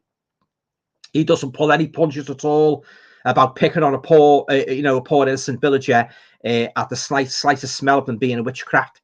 No punches at all, and he's very, very ruthless. Great performance by Vincent Price. Excuse me, guys. Great solid performance by Vincent Price, and and to think that character actually walked the earth, Matthew Hopkins, because he's in. I've seen old woodcuts of him, describing what he'd done in that. I believe he died of tuberculosis in real life, whereas of course in the movie he has a far grislier face. I won't tell you what that is if you haven't seen the movie, but oh yeah, I love The Witchfinder General, and you're right, that is a good folk horror movie. Chestnut 7 is saying, I got Frankenstein and the Monster from Hell. That's a great movie. Peter Cushion's last foray is Frankenstein. Found us a few days ago in a charity shop for £1, a bargain. You can say that again, yeah. I believe is it Second Sight? They're bringing out a special edition of that, Frankenstein and the Monster from Hell. But the only thing is, the extras, I'm not sure. Most of the extras I've already got. I've already got a good Blu-ray of that. So if the extras are the same, I think I'll pass on that. But having said that, if you haven't got that movie, it's very, very it's worth having to collection, especially this new one that's coming out, Second Sight. If you want the special features and that, great movie. Yeah, as I say, Peter Cushion's last foray as the evil, ruthless Baron Frankenstein. Sorry guys, just catching up with these. Bumpers movie is asking me, who's your favourite actress from the Hammer Amicus horror era? Well, my favourite Hammer actress is the lovely Veronica Carlson, who we recently lost, sadly. Loved it in Dracula's Risen from the Grave. Loved it in Frankenstein Must Be Destroyed. Loved it in the Horror Frankenstein. In fact, I loved everything she was in, even guest stars and shows like The Saints. Lovely lady, very, very consummate artist as well. She drew Christopher Lee. She drew Christopher Lee's portrait on the set of Dracula's Risen from the Grave. Yeah, he posed for her. Yeah. I love Veronica Carlson. I like Ingrid Piss. Oh yeah, fantastic. That was one of the factors that made Hammer such a great studio. Not only did they write great stories and great settings and that, lovely settings, gothic settings, they also had some lovely ladies as actresses in those movies and that, very glamorous girls, and the colour was lovely. A lot of these movies now, these horror movies and that, they should take a leaf out of Hammer's book in terms of having good picture quality, because the colour was lovely in those Hammer movies. Yeah, but getting back to my favourite actresses, yeah, oh yeah, I love it. I'll tell you, getting onto Amicus, I like Britt Eklund in the Amicus movie, Asylum, which I've got a poster of it there, if you can see, guys. There, Britt Eklund, she's in the episode called When Lucy Came to Stay, and she's like an evil, like an imaginary friend in that. Yeah, I love Britt Eklund. I liked it in The Wicker Man as well. Trying to think of all the other Amicus. Joanna Dunham's good. She was in the Amicus, The House of Drip Blood. She's a great actress, lovely lady. Oh yeah, I like Martine Beswick, who's in Dr. Jekyll and Sister Hyde. Yeah, it was great how they got the likeness with her face and Ralph Bates and that. You know, he played Dr. Jekyll, and putting them side by side, you think they were brother and sister. Yeah, I love Dr. Jekyll and Sister Hyde. Yeah, Grace.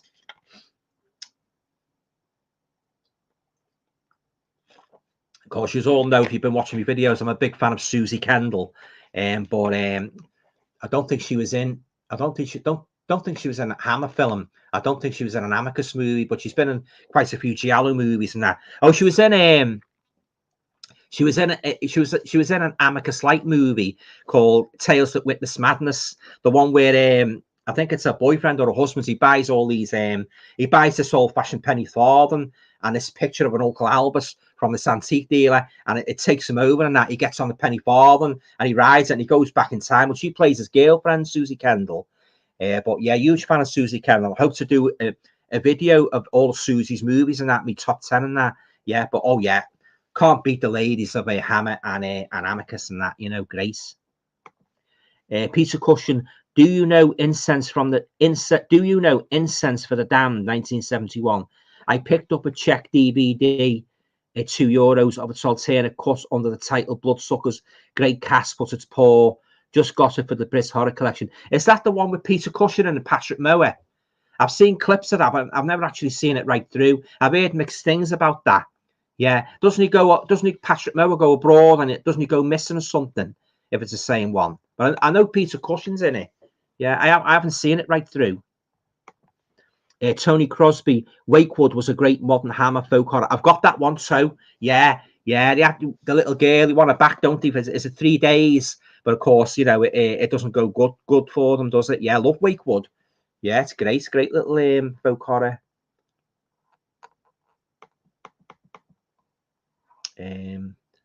Sorry guys, just Roger Capult, Alan, did you like the Shining movie or the Shining TV miniseries better? I like both, Roger. I preferred the miniseries because the female character wasn't such a weakling and she didn't mind showing it. Oh. Please keep it clean. Did you like the Human Centipede movies, and did they excite you, thinking that they were all eating each other's poo? I loved. I'm not continuing with this. This is going to be blocked, I'm afraid. As I said, I'm not having any trolls on my channel. You know, I just won't tolerate it. You know, keep your comments sensible, keep them clean, and keep them related to movies, please, if you can. I know all the YouTubers have had these idiots on their channels as well, and I sympathise with them greatly. You know, there's nothing worse than coming on doing a live show and you're getting these bloody lunatics coming on, ruining it for ruining it for other people, not only for yourself but for your viewers as well. So yeah, I'll be warned again, if there's anything at all, you will be completely blocked.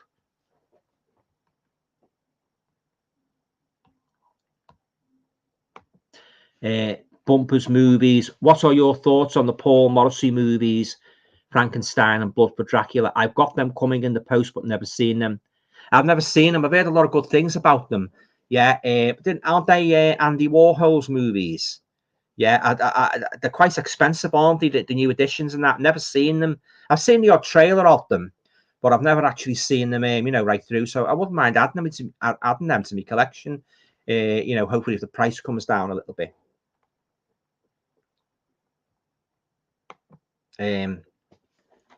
Tony Crosby, Sheila Keith was a great horror actress, really evil.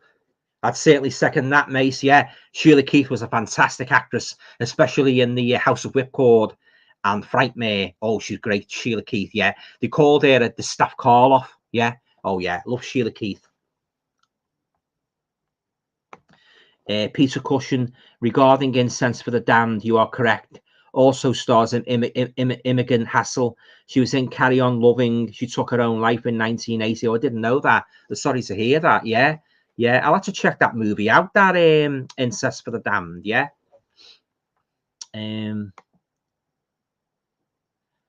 What's your thoughts on the Omen movies? I love them all, Edward. Yeah, with one exception, I wasn't too keen on the 2006 remake because that was basically identical to the first one with Gregory Peck in. I wasn't too keen on that. but I liked all the other ones, especially the first one. That was a cracking one, that, you know, especially Billy Whitelaw said this a few times about Billy Whitelaw playing Mrs. Baylock. I thought she was even creepier than Damien, you know, yeah, the way she crept into what's her name's room, Lee Remick's, well, Lee Remick she'd been injured, hadn't she, in the fall, and she was lying in the hospital, and she crept into the room, and Baylock and finished her off, pushed her out the window. Yeah, one of the most horrific scenes in horror movie history. That, yeah, oh yeah, I love the Omen movies. Yeah, I don't think they should remake them either, because I think they'd make a complete mess of them, as they've done with most of these horror movies. So they leave well alone, I say. You know, as I said, you know, there's a lot of people sending stories in. There's a lot of people sending horror stories into Hollywood. Surely, you know, among all those stories it's getting sent in, they could find some new original plots, you know, instead of rehashing classic movies. I mean, they're doing The Exorcist again, aren't they? They're doing that. They're doing a trilogy of that. I think they should leave that well alone. You know, they're never going to recapture that first sensation of 1973. You know, same goes for Jaws. If they remade Jaws, they're never going to recapture that magic. You know, and I'm sure a lot of you guys would agree with me on that. So I'd leave the classics alone and just, you know, think of something new. Yeah. Pete's asking me, what are some of your favorite films of the year? What are some of your favorite films of the year so far? Oh, the year so far. Can't really think of any that's really gripped me. I've had a couple of low budget ones and that, you know, but again, it's a mixed bag. Some have liked them and some have hated. I said before about I've got Hellion. That's a good one, where they rent the high-rise block and they go on a holiday and that, you know, and they rent the high-rise block and they get trapped up there. So that's a good one I could recommend. Yeah. I'm just trying to think now. No, none really captured my imagination so far this year, Pete. Yeah, can't really think of any, to be honest. I did like Last Night in Soho. Yeah, I like that one. Pete's saying, thoughts on Bram Stoker's Dracula with Gary Oldman? Not a fan. No, I'm not a fan. I know a lot of people like it. I'm not a fan at all. There's only one Dracula for me, and that's Christopher Lee. Yeah, I didn't like Gary Oldman. I don't appreciate Francis Ford Coppola, all the efforts he put into that movie, the settings and that, you know, and the way he done the vampires and that. But there was something about the Dracula character, it didn't ring true with me. You know, I like my Dracula to be like Christopher Lee, you know, the long black cloak and that, and the red, you know, well, basically Christopher Lee, everything he put into Dracula was what I expect from me Dracula. And the only really one that's come close to Christopher Lee, I think, Dracula-wise, is Louis Jordan, and he was in that 1977 Dracula TV series, which I think I've mentioned before. He was very good as Dracula. Going back to the early Draculas, I suppose Bela Lugosi, you know, he was the Dracula, wasn't he? Although he only made 2 Dracula movies for Universal. A lot of people thought he made 4 and 5 Draculas. He didn't. He only made Dracula 1931 and Abbott and Costello meet Dracula in 1948. But of course, in between, he done like kind of Dracula vampire roles. But yeah, so for an old Dracula, I'd say Bela Lugosi, and for a modern Dracula, I'd say Christopher Lee. I like, what's the name as well? I know he's not Dracula. Count Yorga. I don't know if you've seen any of those movies. Count Yorga and the Return of Count Yorga. It's a guy called Robert Quarry, and he plays a good vampire. Yeah, especially the part in the house. I think I've mentioned this before, where all the people are gathered in the house, and all Yorga's vampires, they all come out the graves, and they all converge. They all converge on the house and break in and kill all the people. Oh, that's a great scene. That, I think that's in the Return of Count Yorga. So if you haven't seen the Count Yorga movies, please, I'd highly recommend. If you like vampires and Dracula, get yourself the Count Yorgas, they're great. Yeah, but yeah, getting back to Gary Oldman, he didn't do anything for me. You know, I mean, I was expecting good things from the movie and that, but I just didn't like his appearance, like the top hat and that, and the little glasses and that. And he just didn't seem like Dracula. But that's just my opinion. You know, I mean, I know a lot of people do like it. Yeah, but it wasn't for me, unfortunately. Peace on the subject of Dracula again. Who is your least favorite portrayal of Dracula? Gary Oldman. No, I mean, like, I haven't said that. My least favorites. There's been many Dracula. I wasn't too keen on Jack Palance I didn't think he matched the role of Dracula. Have you seen that one piece? Dracula, I think it was 1973. I didn't like him playing Dracula. He's more suited to playing gangsters and cowboy villains and that, Jack Palance. Yeah, yeah. John Carradine wasn't very scary as Dracula. He was in the 1944 House of Frankenstein, and then he reprised the role in 1945 as Dracula. But he wasn't very good as Dracula. You know, it's a pity he didn't get Bela for that, Bela Lugosi for those two movies. Yeah, but then of course there's been many. I would tell you what I didn't like, Pete. That guy who played him in a couple of Christmases ago, that 3-part TV series. I forget the guy's name. I didn't like him playing Dracula. I didn't like the wisecracks he came out with in that. You know, when he wasn't as good as Christopher Lee. I never get tired of saying this. There's only one Dracula for me, and that's the late great Christopher Lee. For me, and for thousands and thousands of other Hammer fans, he was Dracula. He was creepy. He was sinister. He had that deep baritone voice. He didn't say much. That made him all the more creepier. He just had this charisma every time you saw him, especially in the first Dracula movie, when he stands at the top of the stairs and the fella looks up, Jonathan Harker, and he stands at the top and he comes down the staircase and that, you know, and he says, "Welcome to my house," and that, you know. Oh yeah, Christopher Lee was the best Dracula ever, you know. And as far as I'm concerned, nobody surpassed him, you know, in regards to taking Dracula off. Great, fantastic actor, very versatile actor as well. Walk on, always believe. Watch your Alan. You okay, mate? On Tuesday, picked up a few independent horrors. If I tell you, can you tell me your opinions if you've seen them? Thank you. Yeah, fire away. Yeah. Give me the titles and I'll tell you if I've seen them and what I thought of them. The Playtendo guy. You're right, Peace. The Count Yorga films sound great. Are they on Arrow? I think they are on Arrow, Peace. Yeah, like the one I've got the two. I've got Count Yorga and I've got The Return of Count Yorga. So if you Google Arrow, I'm sure they're on the Arrow label. Yeah. The two I've got are fantastic. You know, they really are.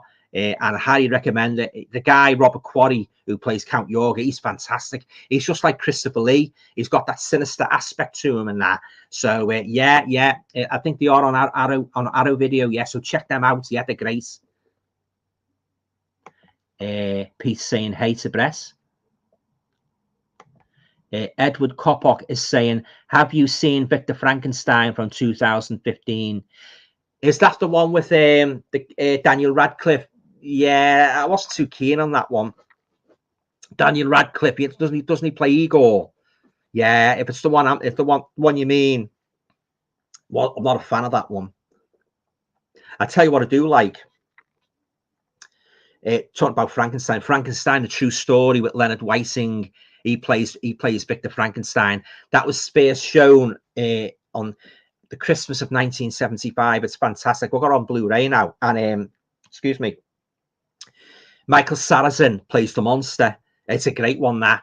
Frankenstein, a True Story. Yeah. Nicola Padgett plays Frankenstein's ill-fated wife. Yeah. It's great. James Mason's in it as well. Dr. Polidori. Yeah. Oh, yeah. If you haven't seen that one, check it out. It's a great one. One of the best Frankenstein adaptations ever, in my personal opinion. So there you go, guys.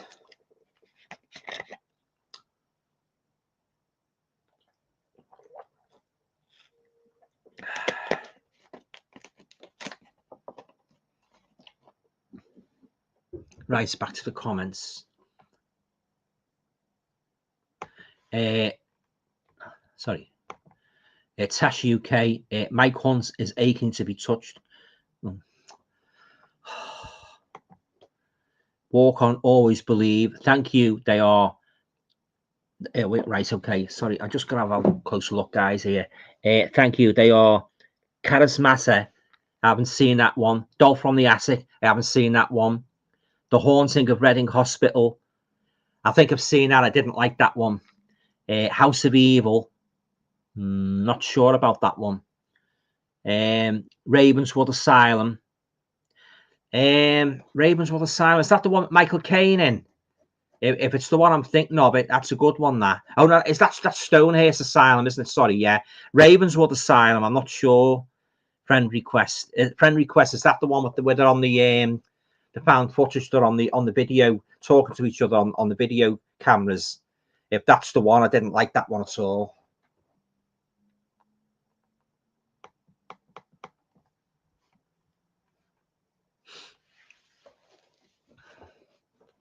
So I'll tell you what, a movie I am looking forward to coming out, although I'll be holding my breath that it's as good as the original. The new Salem's Lot, which I think is coming out in September. I don't know who's going to play the vampire Barlow. I've only just heard murmurings about it and that, so it'll be interesting to see how that compares to the David Soul one. Yeah, so there you go. Peter Cushing, what about Curse of the Crimson Altar? Great movie. Christopher Lee and Boris Karloff. Yeah, as a folk horror, yeah, it's very good. Yeah, it's got witchcraft, a rural setting, and a creepy old house. Yeah, I love the Curse of the Crimson Altar. Yeah. Great, the two horror icons in that, Boris Karloff and Christopher Lee. Yeah, great movie. I've got that on Blu-ray.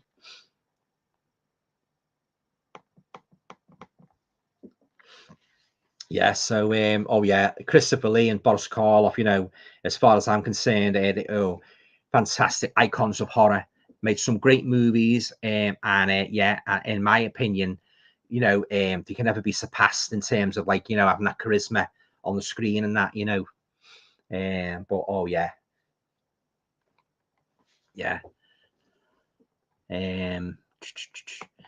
Tony Crosby saying Curse of the Crimson Altar was a good one. Yeah, it's a great one. So love Curse of the Crimson Altar.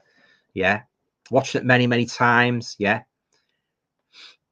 but yeah, the perfect example of a good Christopher Lee and Boris Karloff, you know, good Christopher Lee, Boris Karloff movie.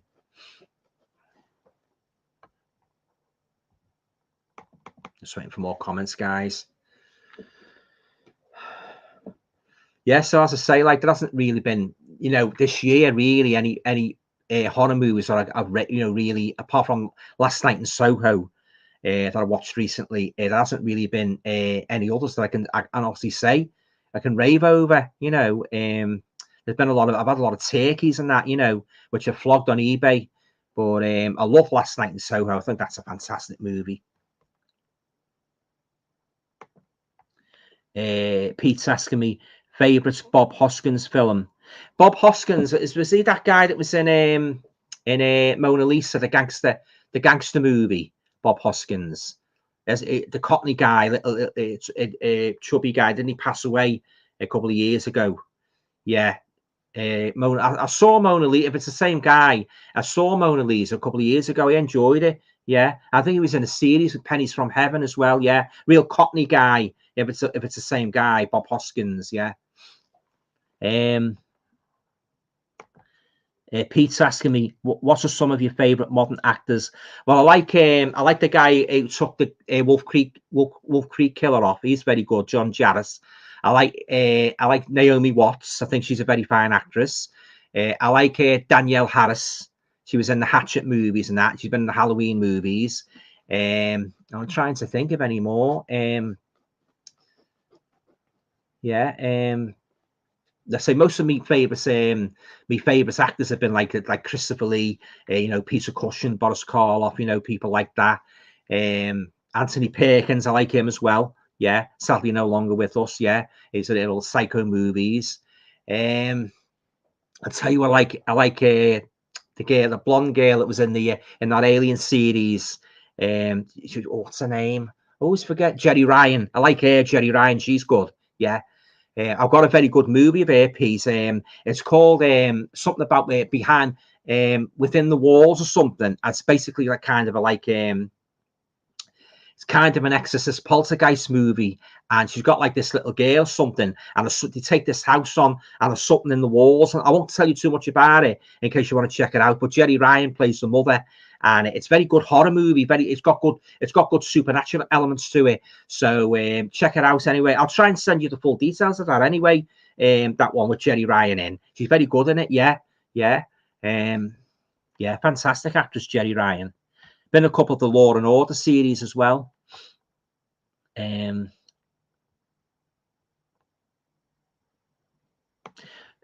Crosby is asking me, did you enjoy Basil Rathbone's Sherlock? Yeah, I thought Basil Rathbone was very good taking Sherlock Holmes off. Yeah. It's been a few years since I saw the movies and that, but I always enjoyed watching him taking Sherlock Holmes off. Yeah. And what didn't Nigel Bruce take Dr. Watson off? If memory serves me correctly. Yeah. One was something about the Spider Woman. That was a particularly good one. Yeah. And the Woman in Green. Yeah. Oh yeah. I used to watch them when I was a kid on our old black and white television. Basil Rathbone. Yeah, he's great. I tell you, I like Basil Rathbone in Son of Frankenstein, where he played Frankenstein's son Wolf, where he goes back to the castle, Henry Frankenstein's castle, and he finds a monster still there in a coma. Yeah, he's very good in that. Yeah, he's a great actor, Basil Rathbone. Walk On, Always Believe. I also picked up Cape Fear, 1991, good movie, yeah, on VHS for 10p. I now have it on VHS, DVD, Blu-ray. It's my second favorite flick, yeah. I also have HSVR, the original, twice on DVD, the black and white version and color version. I love them. Yeah. Won't be a minute, guys. Just excuse me for a sec.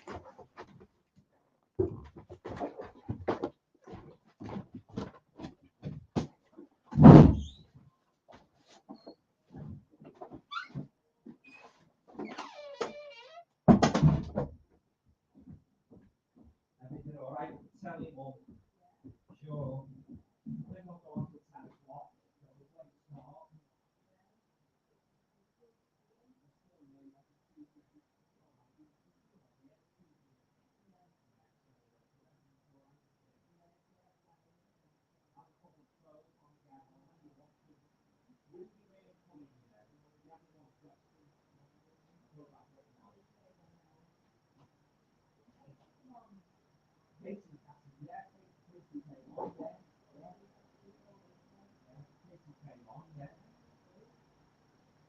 Yeah. Electrics.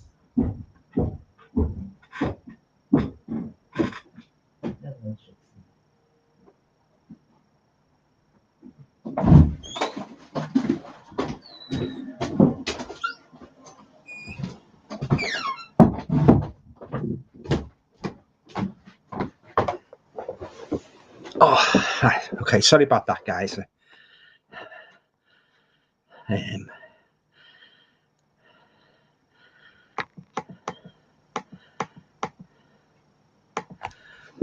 The Long Good Friday, Bob Hoskins. Yeah, I saw that again, like Mona Lisa. I saw that a good few years ago, so I don't remember too much about it. Pete's asking me, have you seen Ghostbusters Afterlife? I'm not a fan of the Ghostbusters movies, Pete, unfortunately. Yeah, so no. Yeah, I know a lot of people do like them, but I couldn't get into them. I just I like the theme tune though. From the original 1984.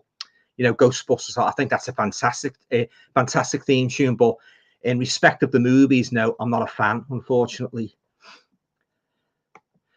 Tasha UK.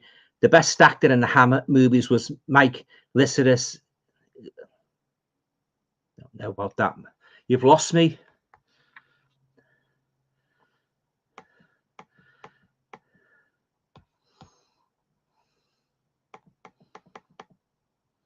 Time for a block, I think.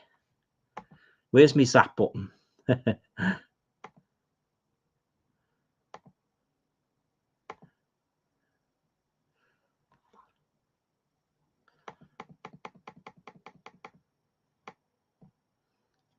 Right, just catching up on. Sorry about that, guys. These idiots, the bane of my streaming days.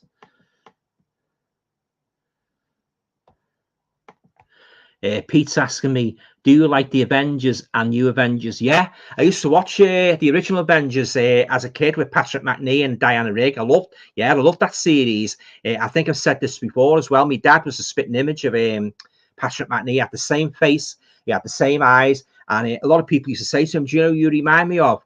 And he said, no. He said, John Steed out the Avengers. Yeah, God rest his soul. Yeah.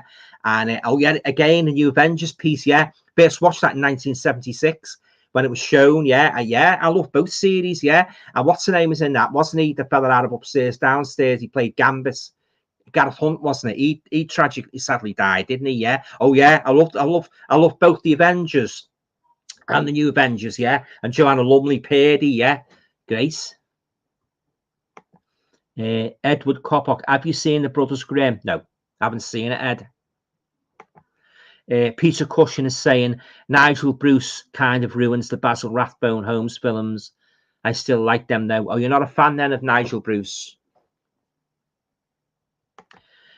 Pete's asking me, what are some of your favourite 70s comedies? Oh, that's easy. Man About the House, On the Buses, George and Mildred.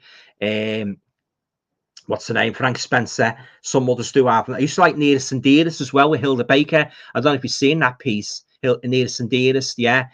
Please Say. Love that one. Are You Being Saved? They were such a staple of my growing up, you know, in the 70s and that, you know, my teen years and that, yeah. Especially Man About the House and On the Buses. On the Buses, I think, to be quite honest with you, was my number one favorite TV sitcom of the 1970s. Yeah, absolutely loved all the characters in that.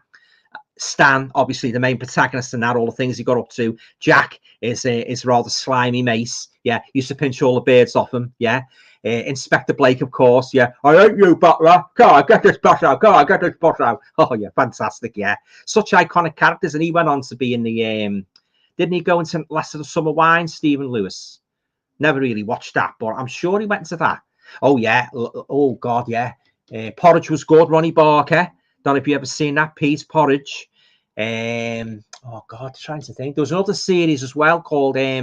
It wasn't on very long in 1976 called The Fosters. It's about this Liverpool family. They were like they were black people and all different things that you got up to, and that was quite good.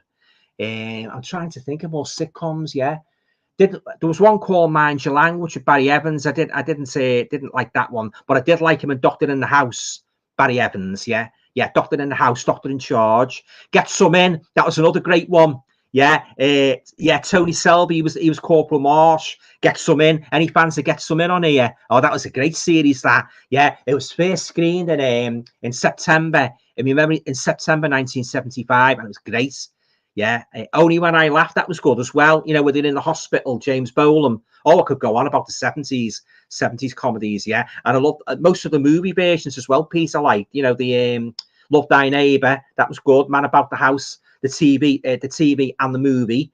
Of course, the Three on the Buses movies, which I hope they do a Blu-ray release of them. And of course, Steptoe. Oh yeah, there's loads. Piece, yeah, loads. That was my favourite era actually for 70s comedies. Yeah, you know, that particular decade, that was my favorite era. Yeah. Scroll down, guys.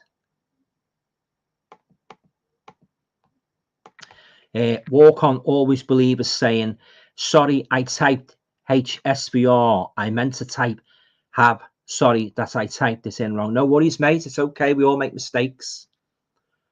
Edward Coppock, have you seen Red Riding Hood from 2011 or The Brothers Grimm? I've seen neither, Ed. No. Are they good, are they? Presume they're like modern takes on the old fairy tales.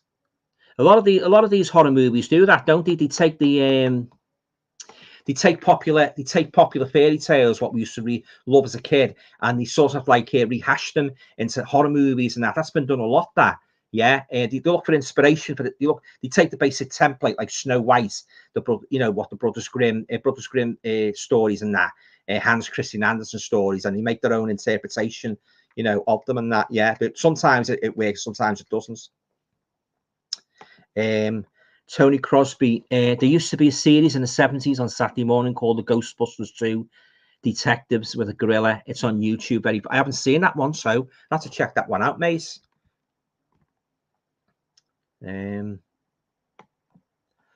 Sorry, guys, it's just scrolled up a bit too fast. Walk On Always Believe. What are your favourite horror franchises, Alan?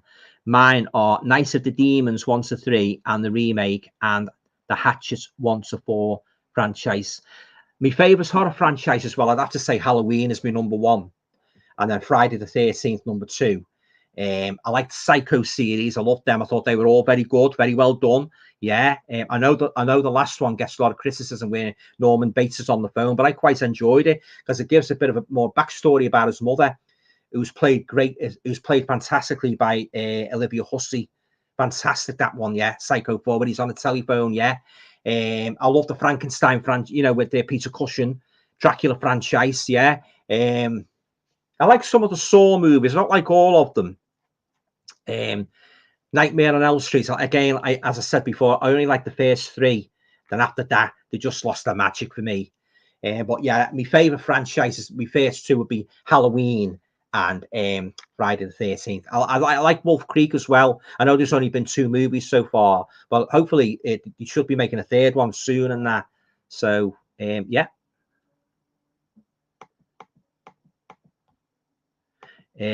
Pete's asking me, have you seen The Professionals with Martin Shaw? Yeah. Used to watch that again as a teenager. Gordon Jackson, he was the boss, wasn't he? Yeah. And Lewis Collins, he lived in Birkenhead, my neck of the woods and that. Yeah.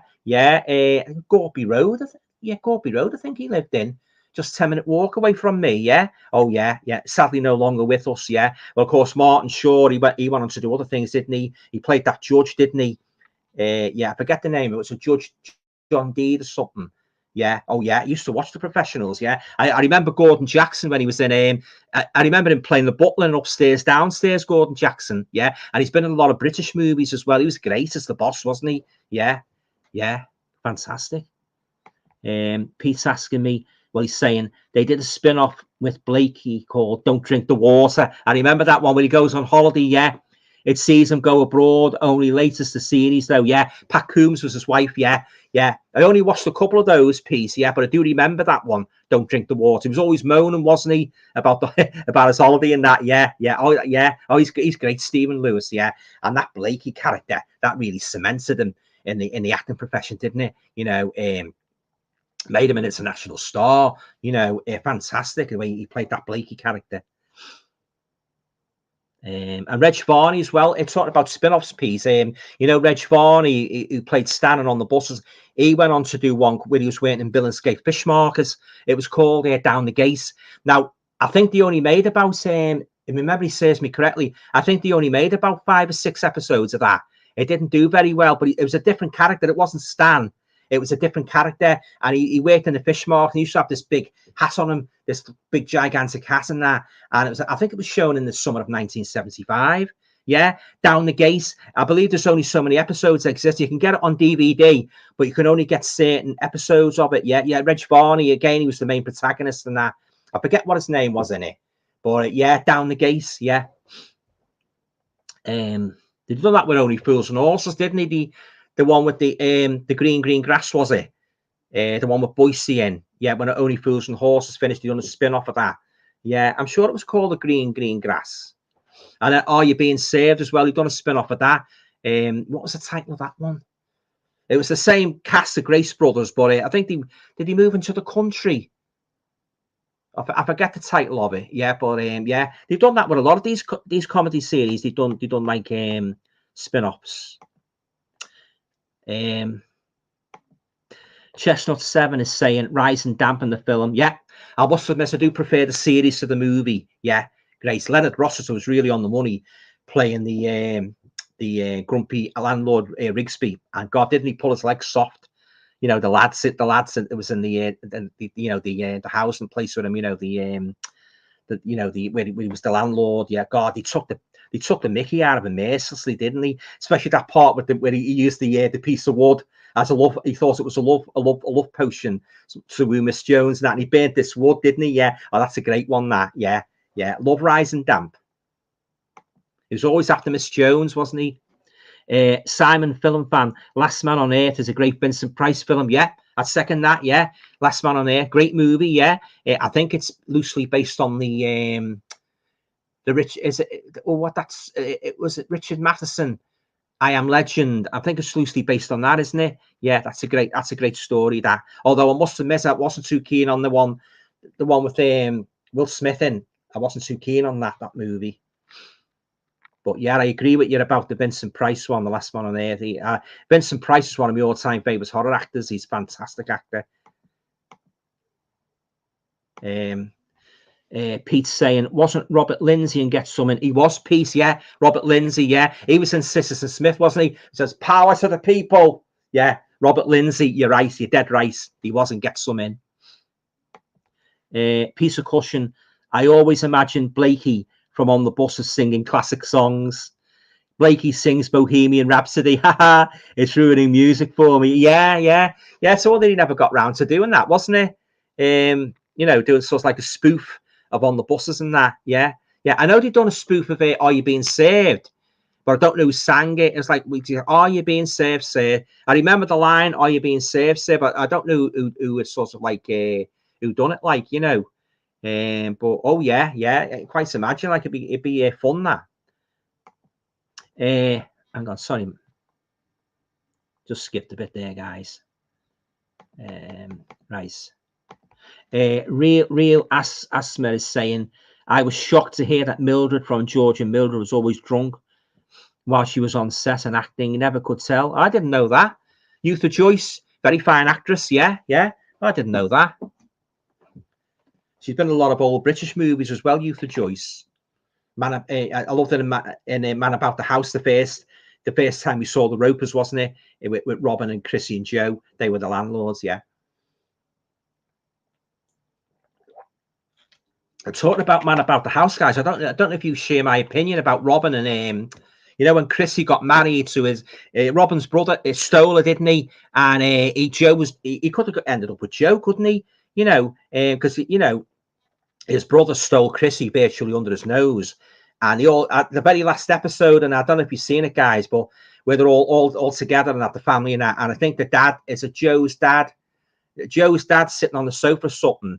And isn't he saying to his daughter or something, Joe? Oh, well, you know, oh, no, sorry, it's Robin's dad, isn't it? Yeah, Robin's dad. Yeah, sorry, yeah.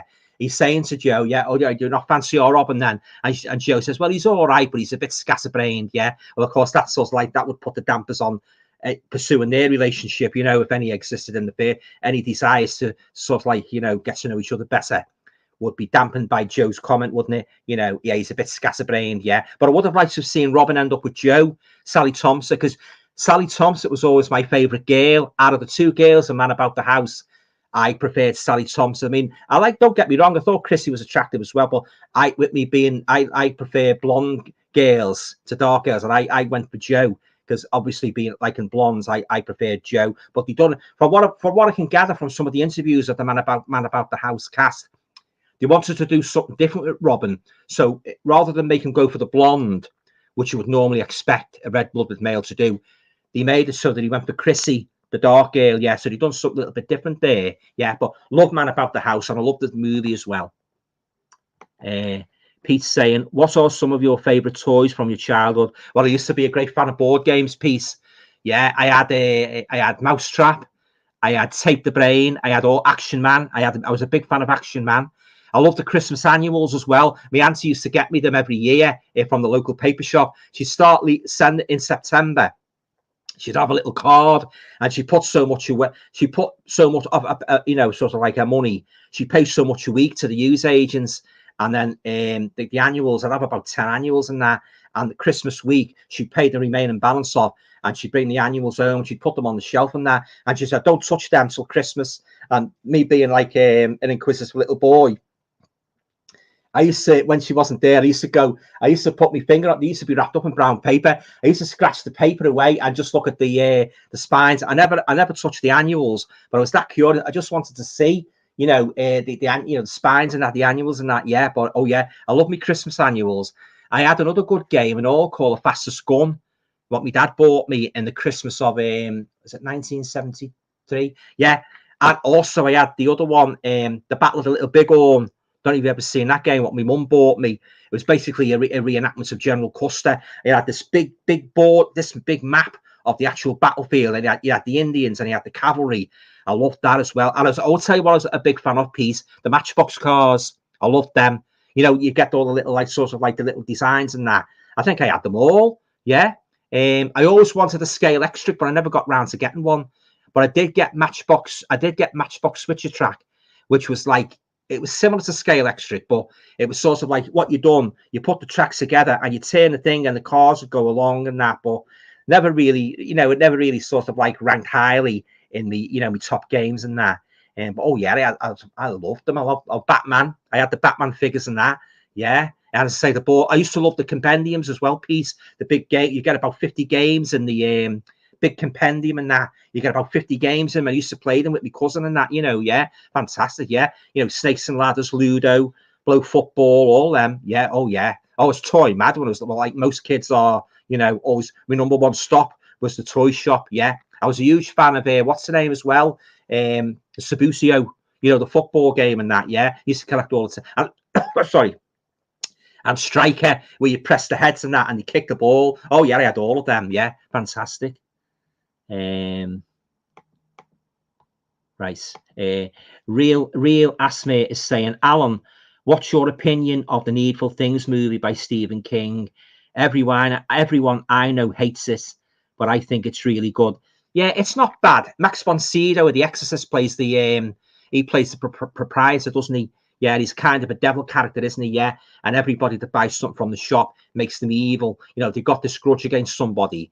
If they buy this particular item, it's sort of like it acts as a catalyst, doesn't it, for them to do evil things and that, like you know, different things you do on them and that. It's okay. It's not one of my favorite Stephen King adaptations, and also the novel. It was okay, the novel, but I wouldn't rank it right up there with the likes of Pet Sematary, Carrie, The Shining, Salem's Lot. It's mediocre, yeah. Right. So if we go on to about 10 guys, if that's okay, yes. Yeah, so if you've got any questions there, just fire them in, like fire them in, like as many as you can. Yeah. Right.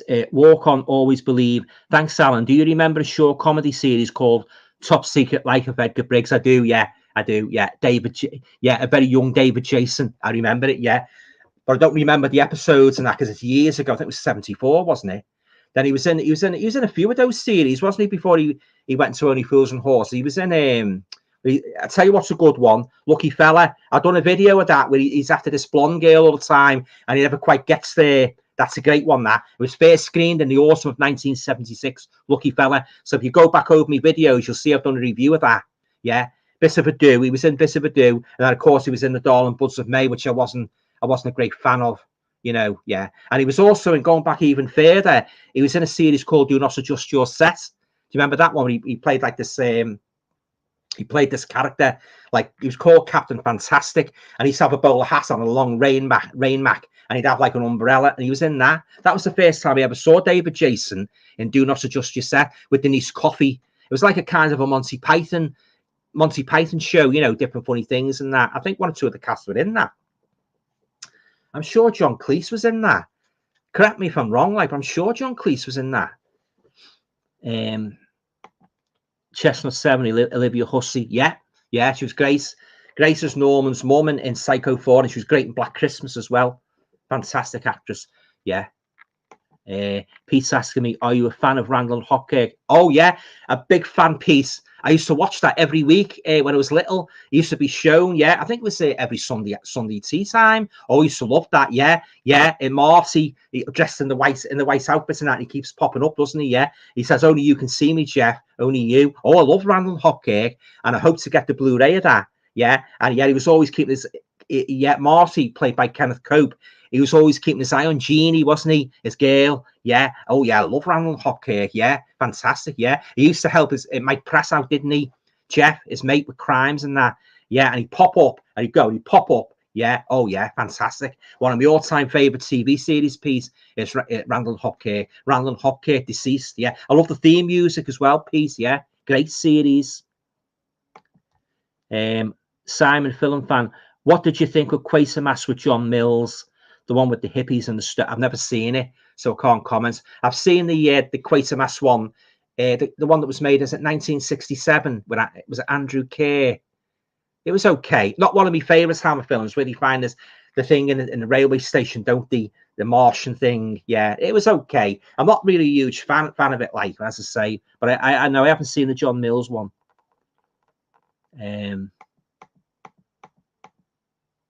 Sorry, guys. So, right. Walk on, always believe. Great choices, Alan. Speaking of Wolf Creek, with there being a Wolf Creek 3 in the works, there should hopefully be a season 3 of Wolf Creek. There were rumours about continuing the series. Yeah, I saw series 1 of Wolf Creek. I didn't like it. You know what I didn't like about that? They focused too much on the girl instead of Nick Taylor, the killer. You hardly see him in that. So I was going to watch the second series, but I had second thoughts. Yeah, I do like the first 2 movies, though. They're top class for me. Yeah, 2 of the greatest Australian horror movies ever made. Yeah, and I hope Wolf Creek 3 does eventually come into fruition. Yeah, so fingers crossed that we don't have to wait too much longer for Wolf Creek 3 to, you know, as I say, to be released. Real villain in that. He was really brutal. Ian Reese is saying Grace and Favour was the Are You Being Served spin-off. That's the one. Grace and Favour. Yeah, that's the one. Yeah, and I believe the girl that used to be in EastEnders, Shirley Cherison, she played the secretary, didn't she? Very attractive girl. Yeah, she played Debbie Wilkins in EastEnders, the bank clerk. She was in she was the secretary, wasn't she? In Grace and Favour. Yeah. Very pretty girl. Yeah, great fine actress as well. Pity we don't see it anymore on the telly. Walk on, always believe. I watched Superhost on Monday. It started slow, but as a whole, very impressive.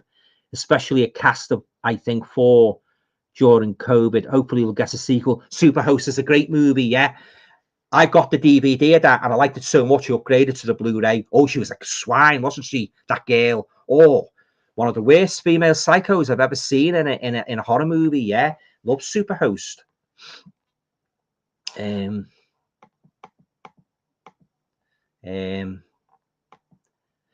Pete's saying, pretty certain Luther Joyce passed away not long after the film released and just before they were going to finish the final series of George and Mildred. I think you might be right there, Pete. Yeah. I think I heard that. Yeah, I think I heard somebody mention that last year about that. Yeah. Oh, I loved Luther Joyce. Yeah, she was fantastic as Mildred. Oh, she really was. Yeah, one of the most iconic characters, you know, of a 70s comedy series. Yeah, and of course Brian Murphy as well.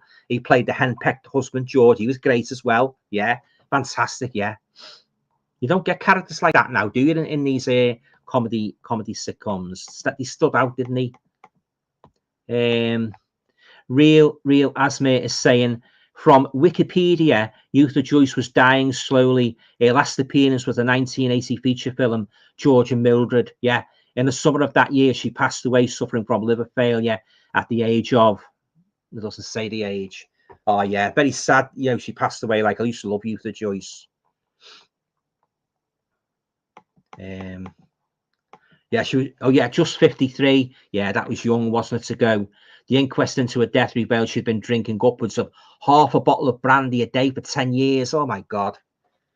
Recipe for disaster, that, isn't it? Pete's asking me, favourite Jerry Anderson TV shows. Can you remember UFO and Space 1999? I can remember both of them, Pete. Yeah. They were often shown on a Sunday afternoon. Yeah. My favourite Jerry Anderson TV shows. Well, I used to like Thunderbirds, Stingray.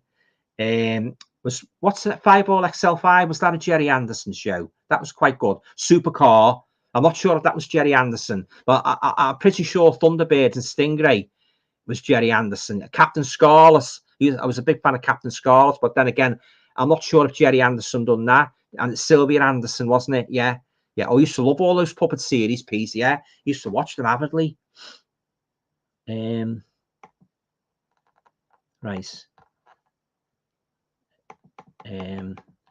Right. No, guys, it's just I hate it when it leaps up like this. A Chestnut 7, original Randall Hopkirk. I love that series. Yeah. Kenneth Cope and Mike Pratt, both on the money in that. Fantastic. Walk on, always believe. Interesting fact, Alan. Richard O'Sullivan was dating Sally during Man About the House. Yeah, he did go out with her. Yeah. He had a couple of dates with her. Yeah. And during Robin's Nest, Richard O'Sullivan was dating Tessa Wyatt and a screen partner. Yeah, Tony Blackburn's wife was Tessa Wyatt, wasn't it? Yeah, I remember that. Yeah, dating Tessa Wyatt. Yeah. Sean McDonald. David Jason was in an episode of Random Hopcake. Oh, right. I don't remember. It's years since I saw the original Random Hopcake series, so I don't remember. I don't remember too much about the individual episodes, but I'll have to get the Blu-ray set and, you know, check it out. It'd be great to revisit that. I love my old TV shows. Well, I've got 10 minutes, guys. Anyway, if you want to answer more, you know, fire more questions at me. Yeah, so I've enjoyed it anyway. Really enjoyed it. Thanks everybody for turning up. Really appreciate it. Yeah, apart from the bit, you know what? The zap button's always there, so that's quite reassuring.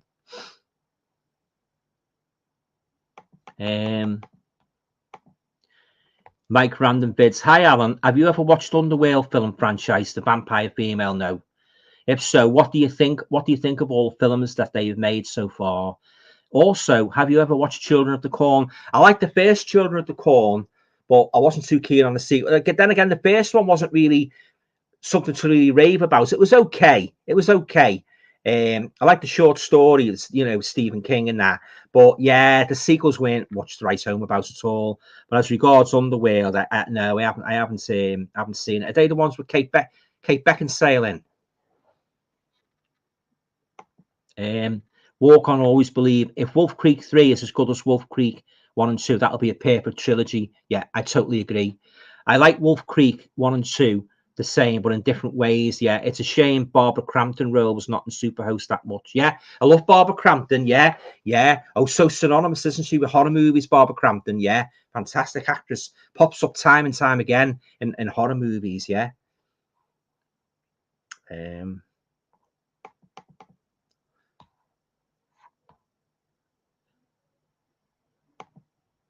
I see James Caan has died at 82. Oh, I'm sorry to hear that. Yeah. Oh, he was good. I liked him in Misery, James Caan. Yeah. Oh, sorry to hear that. Brian Gilson, do you remember a horror TV series in the 70s starring Dad's Army, star John Laurie, called Tales of Mystery? You mean Tales of Mystery and Imagination? Because there was a series called Tales of Mystery and Imagination, which they done, like, 1 week they done Frankenstein, 1 week they done Dracula. I don't know what the others do. I don't, was it Edgar Allan Poe? But do you remember a series called Tales of Mystery and Imagination? Yeah. I tell you what was quite a terrifying series. I don't know if any of you've seen this, guys, but a series called Wicked Women, which was basically, I think, was it six to eight stories? And what it was centered on a different Victorian killer, you know, and it was always a woman. You know, you get like Augusta Fulham, Florence Maybrick, Christina Edmonds. Now, I watched that at a very, very young age. And I tell you what, guys, it frightened the life out of me. I was only young in that, and it was very, very disturbing, because what some of the crimes these women did, they were very heinous and very brutal, you know. And it was, what made it even more disturbing. It was based on real killers from the Victorian era, you know, also real brutal ones and that. Yeah. So I don't think you can get it on I'm not sure if you can get that on DVD, but I don't think I care to revisit. It was a very disturbing, you know, just by the fact, as I say, that these are actual crime books from the Victorian era. So if you ever see a TV series called Wicked Women, you know, if you're ever near, and he actually used to say at the beginning, it starts off with a music box, and he actually used to say at the beginning, if you have a nervous disposition, don't watch this series. Oh, it was creepy. And I watched it, didn't I? As he doing most horror movies don't do this. What did he do? He does this. Yeah. But of course, it was only about 7 or 8. So, you know, really, like, I should have been in bed tucked up for school the next morning. That, but, you know, but yeah. I mean, my mum said to me, my dad, you know, you shouldn't have watched it and that, you know, it upset you and that, because it was very upsetting. You know, 1 or 2 episodes were really brutal, but I won't say any more about that, Wicked Women. But if you ever see any episodes on YouTube, but if you're a nervous disposition, don't watch it, because some of the crimes are pretty sickening. Yeah. So Wicked Women, it's called, and it starts with a music box, and then you go on to the killer then from the Victorian days. A lot of them are in the Chamber of Horrors, these women and that. Yeah. Oh yeah, very brutal series. Yeah, very well done, like, for its time, but very, very disturbing. Right, guys, just catching up on the. All right. The Big John 36. Remember Joe 90? I do, and I love the theme as well. Yeah, he was in the thing, wasn't he? In the thing going round and that. Oh yeah, I love Joe 90. Yeah. Anybody in our school that had spectacles, you call them Joe 90, and there's a lot of us, me being one of them. That's spectacles. I had the old National Health glasses, the thick rimmed and that. Here's Joe 90 and anybody else. Here's Joe 90. You know, I think was it any of the girls wore spectacles. Here's Julie 90. Yeah, but so long ago, guys. You know, yeah. But as I say, yeah, remember Joe 90 well. Chestnut 7, Circus of Horrors. Yeah, love that movie. Anton Differing. Yeah, fantastic. Yeah, hope to get that on Blu-ray soon. Walk on, always believe. I'm sorry that you have trolls, Alan. Yeah, so am I. It's a shame and it's just ridiculous. Yeah, it is ridiculous. Just so as you know, you have a great channel and you're awesome. Oh, thank you very much. I appreciate that. Thank you. Don't let the trolls get you down. They're not weird. I won't. Yeah, but as I say, I've got my little zap button, so I know what to do. There's any begins with a B and ends with a T. My finger goes right on the zap button. Right. Mike Random Bits. Yes, that's with Kate Beckinsale. Pretty good film. I like Kate Beckinsale. Yeah, wasn't she was in that one with where they went to the hotel, wasn't it? And he had like they were killers. They found these videotapes and they had vacancy. Yeah, I don't think she wasn't in the second one, was she? I think she was in the first one. Loved it in that. Yeah, love Kate Beckinsale. She's a great actress. Richard Beckinsale's daughter. The guy who was in Porridge, yeah, sadly passed away and he was in Rising Damp as well. Yeah. Love Kate Beckinsale. I'll tell you what, guys, I think I'll go until 10:30. I've enjoyed it that much, so if that's okay, I'll go on an extra half hour because I come on a bit late anyway. So, you know, it's only fair. I give you a little bit extra than that, you know. Yeah, so it'll be 10:30, guys, if that's okay. If you want to stick around till 10:30, thanks.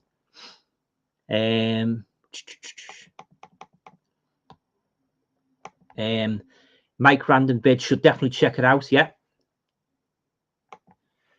Pete's saying fantastic stream as always. And oh, thanks very much, Pete. Yeah, I've enjoyed watching yours as well, even though we haven't had a chance to comment on that. Yeah, you're having the guys long and that every Wednesday and that. Yeah, you're doing a good job there, Pete. Keep it up. Yeah, thanks. Walk on, always believe. Have you seen channels called Mr. Ball and Mr. Nightmare? No. There's a must watch for horror fans and the real stories. I haven't seen them. No, I have to check them out. Just excuse me a minute, guys. Won't be tick.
What's your after?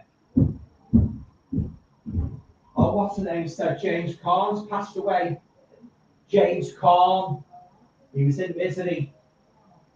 82 he was. 82, yeah.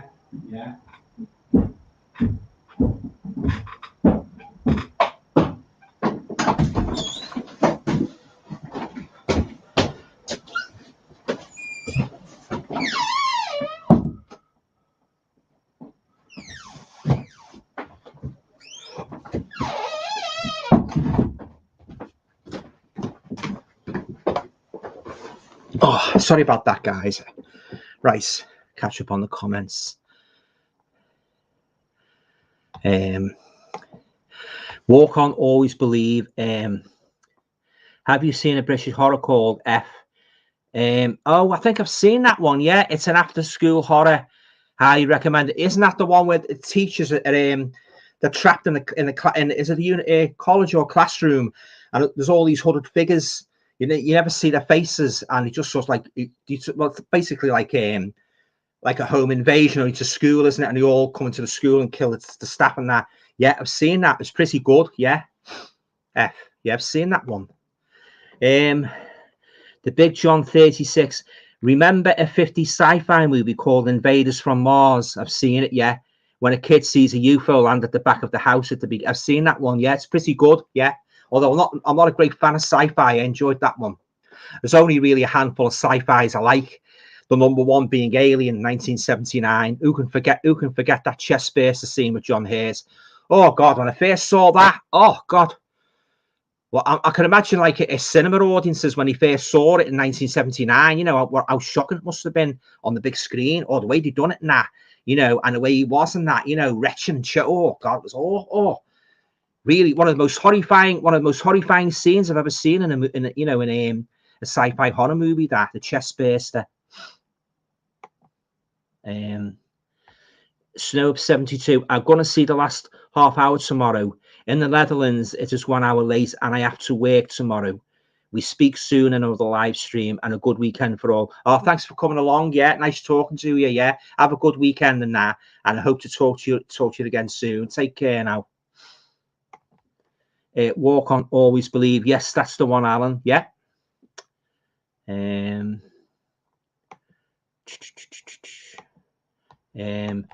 Sean McDonald is saying, I picked up on Blu-ray Man About the House, Bless This House, Likely Lads, Love Thy Neighbor, Likely Lads from Network. I've still got to get the Likely Lads on Blu-ray. I've got Man About the House. I haven't got the Blu-ray of Bless This House movie. I did have Love Thy Neighbor, but somehow I didn't think it was okay, but I didn't think it was quite as good as the Man About the House and that, and On the Bus and that. So I let that go. Yeah, I've got to get the Likely Lads next. That's next on my list to pick up in terms of comedy, added to the comedy collection. Love the Likely Lads. Right, yeah. Oh yeah, Rodney Bewes and James Bolam. Yeah, they had a good on-screen chemistry, those two, didn't they? Yeah, yeah. And I remember I first saw Rodney Bewes in a series called Dear Mother, Love Albert, which was shown in early 1970. Any of you remember that one?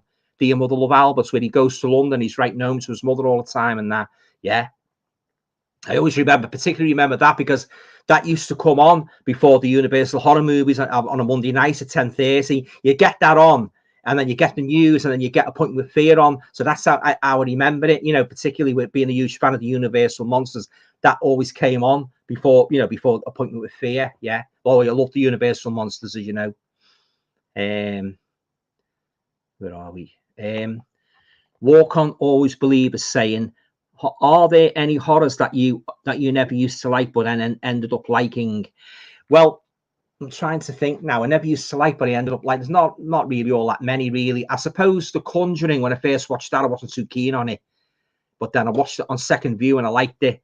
I watched Hereditary a couple of times. I watched it the first time, I didn't like it. I thought to myself, well, I'll give it 1 or 2 more views, but I still didn't like it. You know, Midsummer again. You know what I thought was wrong with Midsummer? It was too long. It was a beautifully shot movie, but to slice it down to say 80 minutes, it would have been. I put a little bit more horror into it and cut out all the dancing around the maypoles and that. I thought that was a bit drawn out and that. But yeah. But getting back to your question, any horrors that you've never used to like, but then ended up liking? Yeah. Well, as I say, The Conjuring, the first movie. And I'm trying to think. Ones I never used to like, but I can't think of any more. The Conjuring is the one that comes to mind. Yeah, as I say, the first I heard all these ravens about it, so I thought to myself, I'll check that out and that. But didn't like it the first time, but on second viewing, I quite enjoyed it. Well, it's like my mum with the Babadook. She didn't like the first time she watched it, but when she watched it the second time, she thought it was okay. Yeah. So yeah, the Babadook, yeah, but I like the Babadook. I like the Babadook right away, you know. So yeah, but yeah, The Conjuring, I'd say, yeah. Walk On, Always Believe. It's a shame Rodney Bewes and James Bolam fell out during the Likely Lads film, and they've never made it up. I've heard a couple of stories about that. I don't know the full gist. I don't know the full gist what went on, but I have heard there was a little bit busy ranker there. Chestnut 7, James Bowen was young in The Loneliness of the Long Distance Runner. Oh, I don't remember him being in that. I remember Tom Courtenay being in it, but I don't remember. It's years since I've seen it.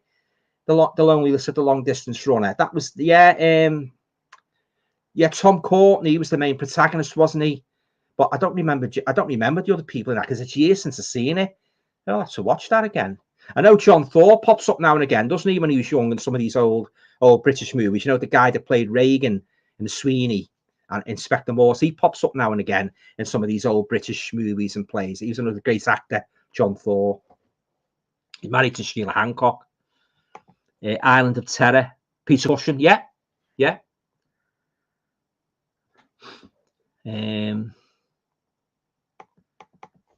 Sorry, guys.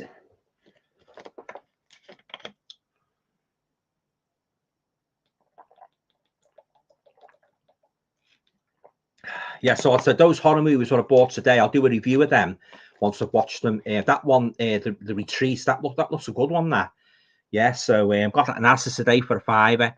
So I'm looking forward to getting my Amityville horror box set tomorrow. So I'll do an unboxing of that, guys, when I get it. Yeah, it's a lovely set. It's got the 4 Amityville, not the first 3 Amityville, the ones after. So I believe Vinegar Syndrome released them in a box set, but in separate covers. But this has got, I think it's got 2 movies on each disc and that. So if you go to Amazon, if you're a big fan of the Amityville horror and type it in, you'll see it. Yeah. So I'm looking forward. I've got a nice book with it as well. So I'm looking forward to getting that.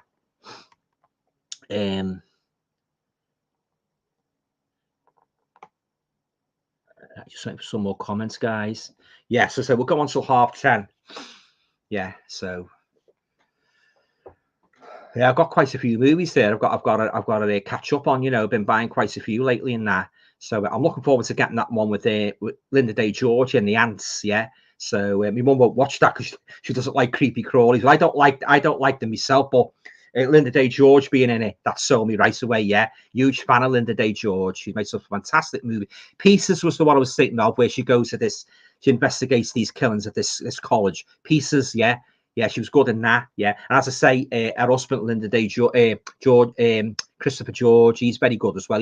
He's made a couple of movies with her and that. So yeah, so looking forward to getting that one. I've ordered Stage Fright as well, the Alfred Hitchcock one. So that's got to come. Yeah. So and of course I've got to be ordering the what's the name on the Night Gallery season 2. That's coming out in, I think it's the end of July. So I'll be ordering that one. Still want the Night Stalker one, but it's very expensive at the moment. Kolchak, the Night Stalker. So all going well. I want, if it comes down in price, I'll order that one. Comments. Walk On Always Believe is saying, if you've seen the horror called Mama, which isn't that good, there was an original short film called Mama on YouTube, which is fantastic. It's only 2 minutes-ish. Then they did the feature-length version. I think I've seen Mama a few years ago. I don't remember too much about it. I'll have to check that out again. Yeah. Chestnut 7, The Bad Seed with Patty McCormack. Yeah, I've got to get that one. Got to add that one to my collection. Yeah. Little blonde girl, isn't she, with pigtails and that? Yeah, I'll have to get that one, The Bad Seed. Never seen that.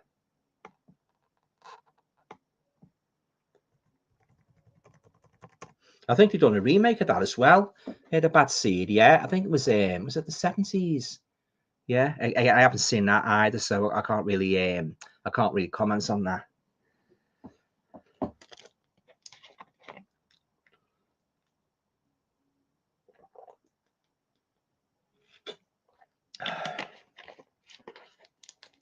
I'm looking forward to the new, when it comes out, that is the new Terrifier movie with Art the Clown. I haven't got a release date for that yet, so I'm looking forward to that one. Yeah, I enjoyed the first one, the first Terrifier movie. So as I say, so if the sequel's as good as that, it'll be well worth picking up. Yeah. So.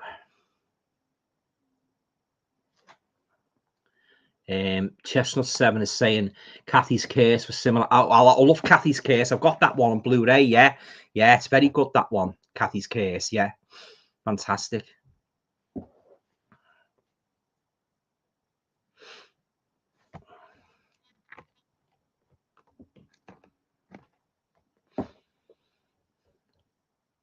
Yeah, as I say, guys, I'll be on for another, well, I'm on till 10:30, another 20 minutes. So if you've got any questions, just get them in, you know, as quick as you can.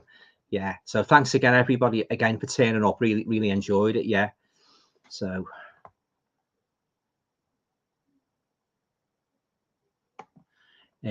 Edward is asking me, what's your thoughts on the It movies? I like the first one with Tim Curry, but I only like the first part. I wasn't too keen on the part with the spider. Same again with the remake. I like the first one better than the second. I thought the second one was ridiculous. He put so much comedy in it. I didn't like the special effects at the end, and I didn't revisit that. I didn't revisit the other one as well of the first part of that. So I preferred the book, but then again, what's supposed to be was that Pennywise turned out to be nothing more than a giant spider, and it didn't wash with me. Something about that. I was expecting to be this real supernatural demon, you know, a shapeshifter, proper demonic shapeshifter. I didn't expect it to be a bloody giant spider in a cave. Yeah, but that's just my opinion. Yeah, I'm not really a huge fan of the It movies. Although Tim Curry done a good job in the first one, the 1990s one. So, a couple more comments coming up, guys. Walk On Always Believe is saying, can you do a video, Alan, on stupid decisions in horror? Oh, yeah, I don't want a couple of videos back. Yeah, stupid horror tropes. I'm thinking about doing another one, actually. Yeah, there's a few in most genres, but sadly, there's loads in horror. Yeah, especially the 1990s, 2022. Oh, yeah, I'm always pointing out stupid decisions in horror movies, so I will do a part 2 of that. But yeah, some of the ones I hate most of the way you get into the car, you know, whether it's Psycho or the monsters running after them. And what did he do? Instead of running like hell, as you would normally, run to the nearest police station or the nearest village, what did he do? They go around, mess around with the car, and you can guarantee left the keys in the house. What does one of them do? In a sort of like unconvincing space of bravado, goes into the house, and the killer's still roaming around with his machete or whatever and that. And talk about going into the lion's den. Yeah, and I don't like it when you hear a noise downstairs and he said, "Who's there?" As if they're going to answer the intruder. You never put the lights on, and there's so many. You know, there really is. And I don't like the part where they're backed up, the creature's about to pounce on them, and or the psycho, and they're just standing there going, no. Instead of screaming your bloody head off and being like you would be in real life, you'd be screaming like hell, wouldn't you? Trying to get away from them. Yeah. Oh yeah. Some really pathetic ones, guys. You know, I definitely will do another video with that. Pete's asking me favorite Michael Caine film. Well, I liked him in Zulu. He was good in that. Yeah, and the one where he dressed to kill, he was good in that one as well. Yeah, good actor, Michael Caine. Get Carter. I liked him in that. Yeah, and Harry Brown, where he took on the Yobs. That was a good one piece. Harry Brown. I don't know if you've seen that one or not. Oh yeah, one of our best actors, Michael Caine. Oh, Little Voice as well. He was good in that. Little Voice. Have you seen that one, Little Voice? That's a good one. Oh, he's made so many. He's made the what's the name as well, hasn't he? The Harry Palmer movies in the 60s. I haven't seen any of them. Yeah, I believe you can get a Blu-ray set of them. Harry Palmer, he's like a spy. Yeah, I love Michael Caine. Yeah, he can play any role, can't he? You know, he's great, Michael Caine. Yeah, one of our top actors. Yeah. So yeah, I love him. Love that. Love them in Zulu and those ones I mentioned, Harry Brown and that, and they get Carter.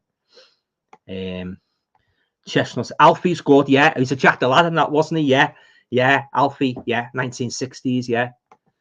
Chestnut 7, the car never starts until the last second. Yeah, that's right. Yeah. Oh, I watched one the other night, guys. I must tell you, a movie called Inbred. I bet if you've seen it. Yeah, it's about this. They take these group of offenders out into, you know, like sort of like a rehabilitation scheme into the wood, you know, into the countryside, and there's like a woman and a fella in charge of them, like the sort of like that. They're like teachers, if you will, you know, like and he's sort of looking after them and that. And they encounter this. I won't give too much away. They encounter these villages, and they're like it's like a folk horror movie, and the psychopaths, and the ringleader is the bar fella, big chubby fella, and that. Oh, he's a real psychopath and that, and all what they go through. There's one or two silly mistakes they make in there, when they, for instance, when they're getting chased in that, and the woman who's in one of the supervisors, we've got to go back to the cottage. We've got to go back to the cottage, and they say, no, we've got to get it. No, we've got to go back into the cottage. Oh yeah, stupid thing to do, because once you go back into the cottage, the villagers converge. They all converge on the cottage in that, and they're trapped in that. So basically, you know. In you know what creek, yeah, but oh yeah, Inbred, yeah, modern British horror movies. So if you haven't seen it, very gory though. Be warned, and don't watch if you're eating your dinner. There's some pretty strong scenes in it, guys. Yeah. So it's called Inbred, and so if you get on DVD or Blu-ray, yeah, it's a good watch. Yeah, if you can forgive the tropes, yeah. Right. Walk on, always believe. My worst horror trope is when the goodie is getting chased by the baddie. You can guarantee the goodie will fall over when running. Exactly, yeah. Fall over. It always happens, doesn't it? They had a sprain their ankle, fall over. And what do they do when they fall over? They just scamper, crawl backwards, don't they? They don't make an effort to get up. One of the worst, I tell you guys, one of the worst stupid mistakes I ever saw in a horror movie. I forget the title of the movie now, because it's been a while since I saw it. But this guy's got a channel. I don't know if you've ever seen him or not. People send them in movies to review, and he finds all faults with them.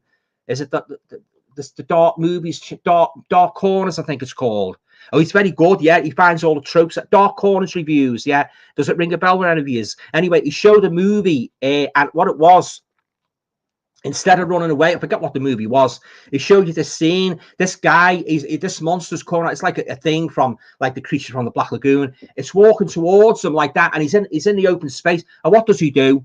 He tries to run past it. Well, instead of turning around and bloody running away, he tries to sort of like negotiate it. Well, you know, like run towards it and try and run past it. Well, of course, he's toast, isn't he? Right from the minute he steps a couple of feet in that. You know, what a stupid decision.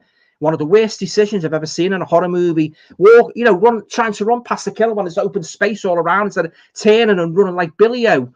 Oh, I don't know how they get away with these tropes, guys. I really don't. Yeah, I could do a book about them one day. Yeah. Yeah, so as I say, yeah, loads of ridiculous tropes. There really is, yeah. Well, that always gets me, that one where they go into the car and the car doesn't start and that, or they've got like a cell phone and they get no signal, you know, and you'd always get one. You might get like a group of teenagers or whatever, and you'd always get one that's particularly unrealistically brave. You know, he might say something like, well, "This is my personal battle. Newsway's here. I will go and take him on my own." You know what I mean? And another thing as well, I don't like, sometimes they split up, don't they? You stay here, you go that way, you go that way, I'll go that way. Worst thing you can bloody do when there's a creature chasing you and that, you know, split up and that, you know, or even when someone's injured, you stay here, I'll go for help. And what did you do? They leave them in the bloody woods and the monsters roaming around the woods. Oh, God. I tell you what, guy, you know, you were right before. Like you posted before, you said about horror movies that they're particularly guilty of these ridiculous tropes. I would 100% agree with you, you know, which detracts from the the realistic factor from horror movies. These unforgivable tropes detract from the realism of them. Walk on, always believe. Another is when it's dark, they only look straight left and right. They never look behind them. I keep looking behind me in case something creeps up behind. I know that's another ludicrous trope. Yeah, you're right. Walk on, always believe. I look behind me in the daytime because I like to be alert, but dark, it's creepy. Yeah. I can totally understand where you're coming from. We've got another 10 minutes then, guys. If you want to get your questions in before I sign off at 10:30, yeah, that'd be great. And thanks again, you know, for dropping by. I really appreciate it. And I hope to do one next Thursday, same time, same place. Yeah.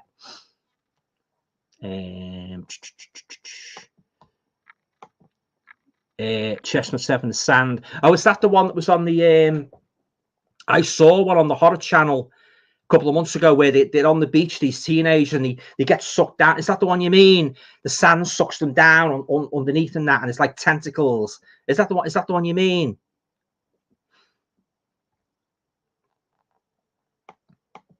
And if you've seen the creature from the Black Lagoon movies, you know, the originals from the 1950s, what do you think of them?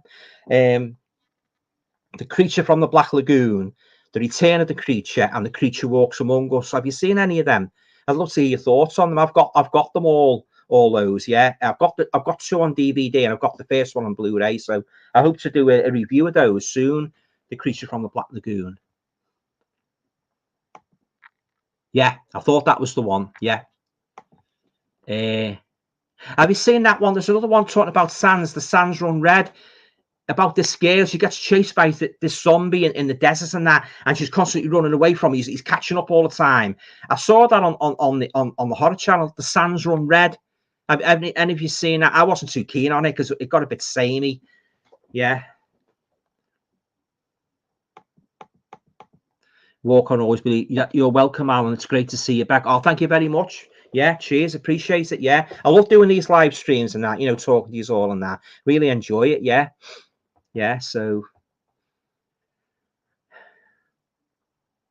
yeah, say like, it's good to talk about movies and that, you know, and have different opinions on things and that. Yeah.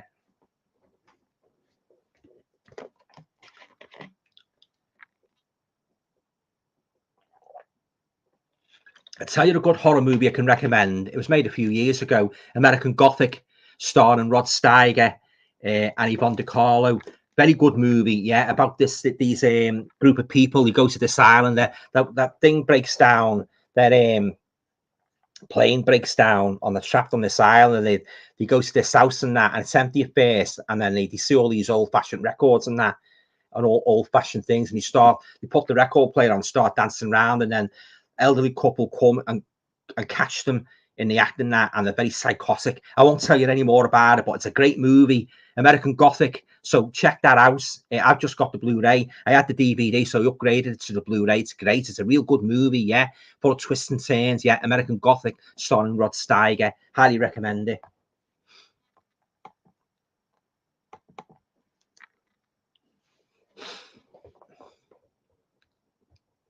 So, and if you say any of you on here read horror books, you know, you got any particular favorites horror novels, let me know. Be very interested to, hear your thoughts on horror literature.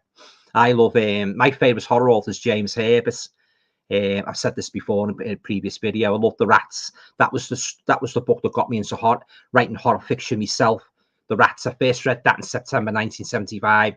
Read it again the same week. I loved it. So I thought to myself, if this guy can do it, I can do it. So that's what made me go into take up writing myself. Yeah, I love The Fog as well, the sequel. James, and he done 3 rat books. He done The Rats, Lair, and Domain. And oh yeah, fantastic. Sadly, no longer with us. God rest his soul. But he left us. He's left a great legacy, guys, with all those great books and that. Yeah. Brian Gilson, you okay, Brian? Can you do a video about Appointment with Fear? I've heard about it before. It sounds really good. Well, Appointment with Fear was a kind of a banner. Basically, to introduce a different horror movie each week. So 1 week you might have Frankenstein, Karloff, and then you'd have The Bride of Frankenstein, and you'd have Son of Frankenstein. So really, it was like just a banner, like a logo that come on at the beginning, say Appointment with Fear, and you get like this creepy scene of a graveyard and that, and then you get this fella. What he would do, he'd sit in this chair. He was dressed in old-fashioned clothes, and he'd sit in this chair. He'd have candelabra by him, and he'd have like dark hair, like John, Dark Shadows, the character out of that. And he'd say, "Tonight," he might say something like, "Tonight we have a special movie for you, Boris Karloff in the original Frankenstein from 1931." He always great, real creepy, sepulchral voice he had. He's great, fantastic, yeah. So when you say Appointment with Fear, if I did that, I would have to basically say, well, it was a banner, and it was basically to introduce each movie each week, yeah. Got 5 minutes, guys. Yes, if you want to get more questions, and I'll try and get through as many as I can. Walk on, always believe is saying, what do you think? Who do you think would win a battle? Christopher Lee's Dracula, Lon Chaney's Wolfman, or Boris Karloff's Frankenstein? Well, I think it'd be a draw. They'd wipe each other out. No, I'm just joking. I don't know, really. Well, all Dracula could do, he could just pick them up and bite them, couldn't he? Wolfman would probably tear them to shreds, and Frankenstein would be brute strength.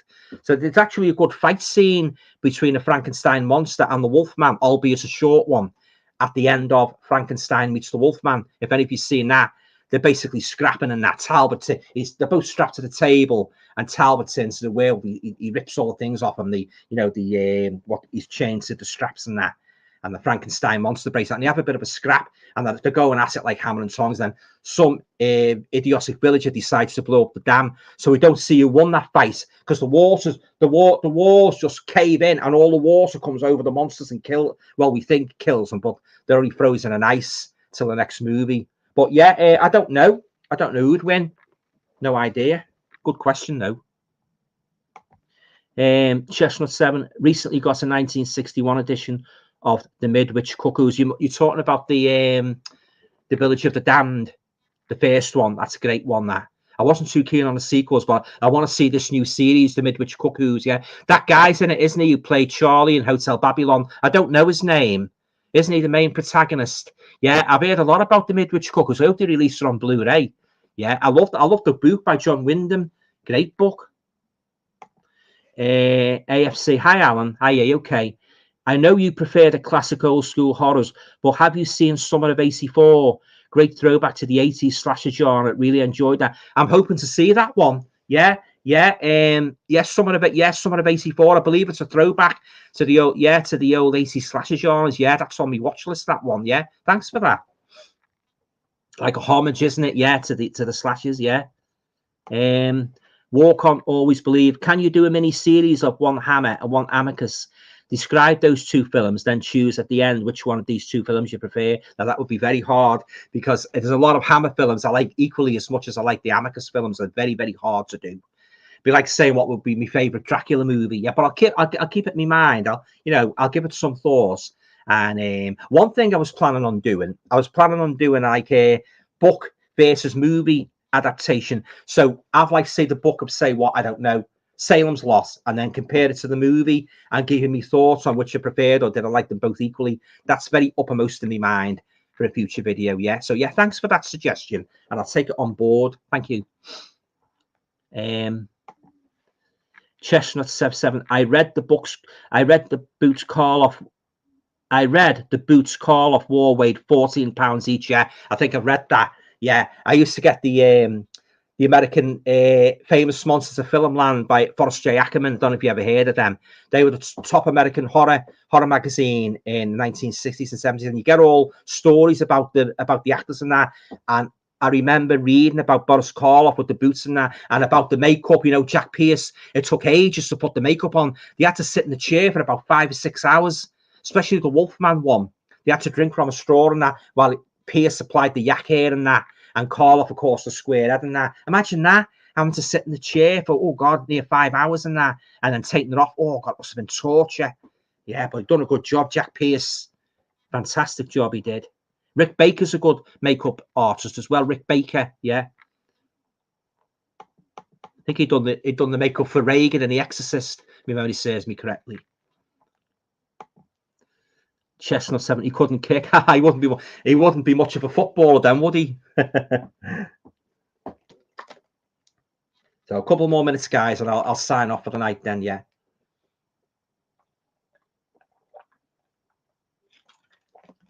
Again, thanks for coming along. I've really enjoyed it.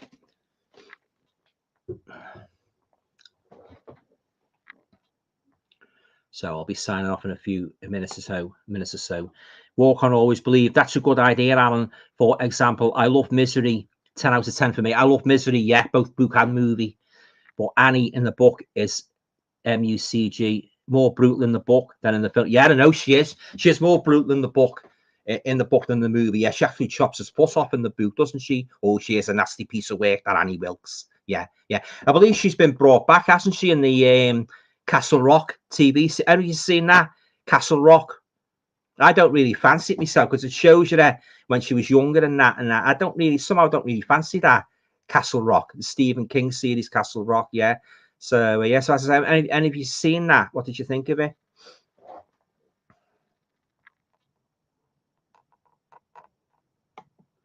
Just wish you'd make more horror series and that. It's very sadly devoid of a good horror TV series now. The TV, the TV stations and that. Apparently, they just started showing Creepshow 2 and 3 on Shudder, so I've been watching a couple of episodes of that. they've been a bit of hit and miss in that, you know. Yeah, watched one the other night about a haunted house and that. There'd been an axe murder in there years ago, and what they were doing, the owners they were trying to capitalize on the murder by staging it as an attraction, and of course it got out of hand and that. Yeah, so this will be in the new Creep Show, guys. If you want to watch it, you'll see that episode. It's very good. Yeah, good twist at the end. Tell you who's in it. C. Thomas Howell, who's in Hitcher. You know, the young guy. He's old now, and it's got a good twist in that. Yeah. So yeah, Creep Show. Yeah, Misery. That's hobbling scene. Oh, horrific. Yeah. All right then, guys. I'm going to call it a night now. So thanks very much again. You know, for turning up. I really appreciate it that. And I hope, as I say, hope all going well. I hope to return next Thursday, same time, same place for another live chat. So if you've got any questions and that about any aspect at all of horror, let me have them, you know, because I love answering your questions and that, and I love talking about my favorite shows, my favorite horror actors, and it's great. I really enjoy it. I really do. And it's a good pastime. It's a good hobby, and it's great to meet like-minded people, you know, who love the horror genre as much as I do, and of course other genres like the 70s comedies and that. And you know, so yeah. All right then, guys. So that's it then, guys. So I'll go now. I'll leave us all now. Go and get a good night's sleep. Yeah, and have a nice weekend. You know, enjoy yourselves, whatever you decide to do. And if you go Blu-ray hunting, I hope you manage to pick up some bargains. Yeah, I'll certainly be going Blu-ray hunting again on Saturday, see if I can get myself some bargains. Yeah. All right then, guys. So thanks again. You know, for dropping by. Really appreciate it. And all going well. I'll talk to you all again next Thursday at 7:30 p.m. Okay. Night. Nice. Take care. Bye.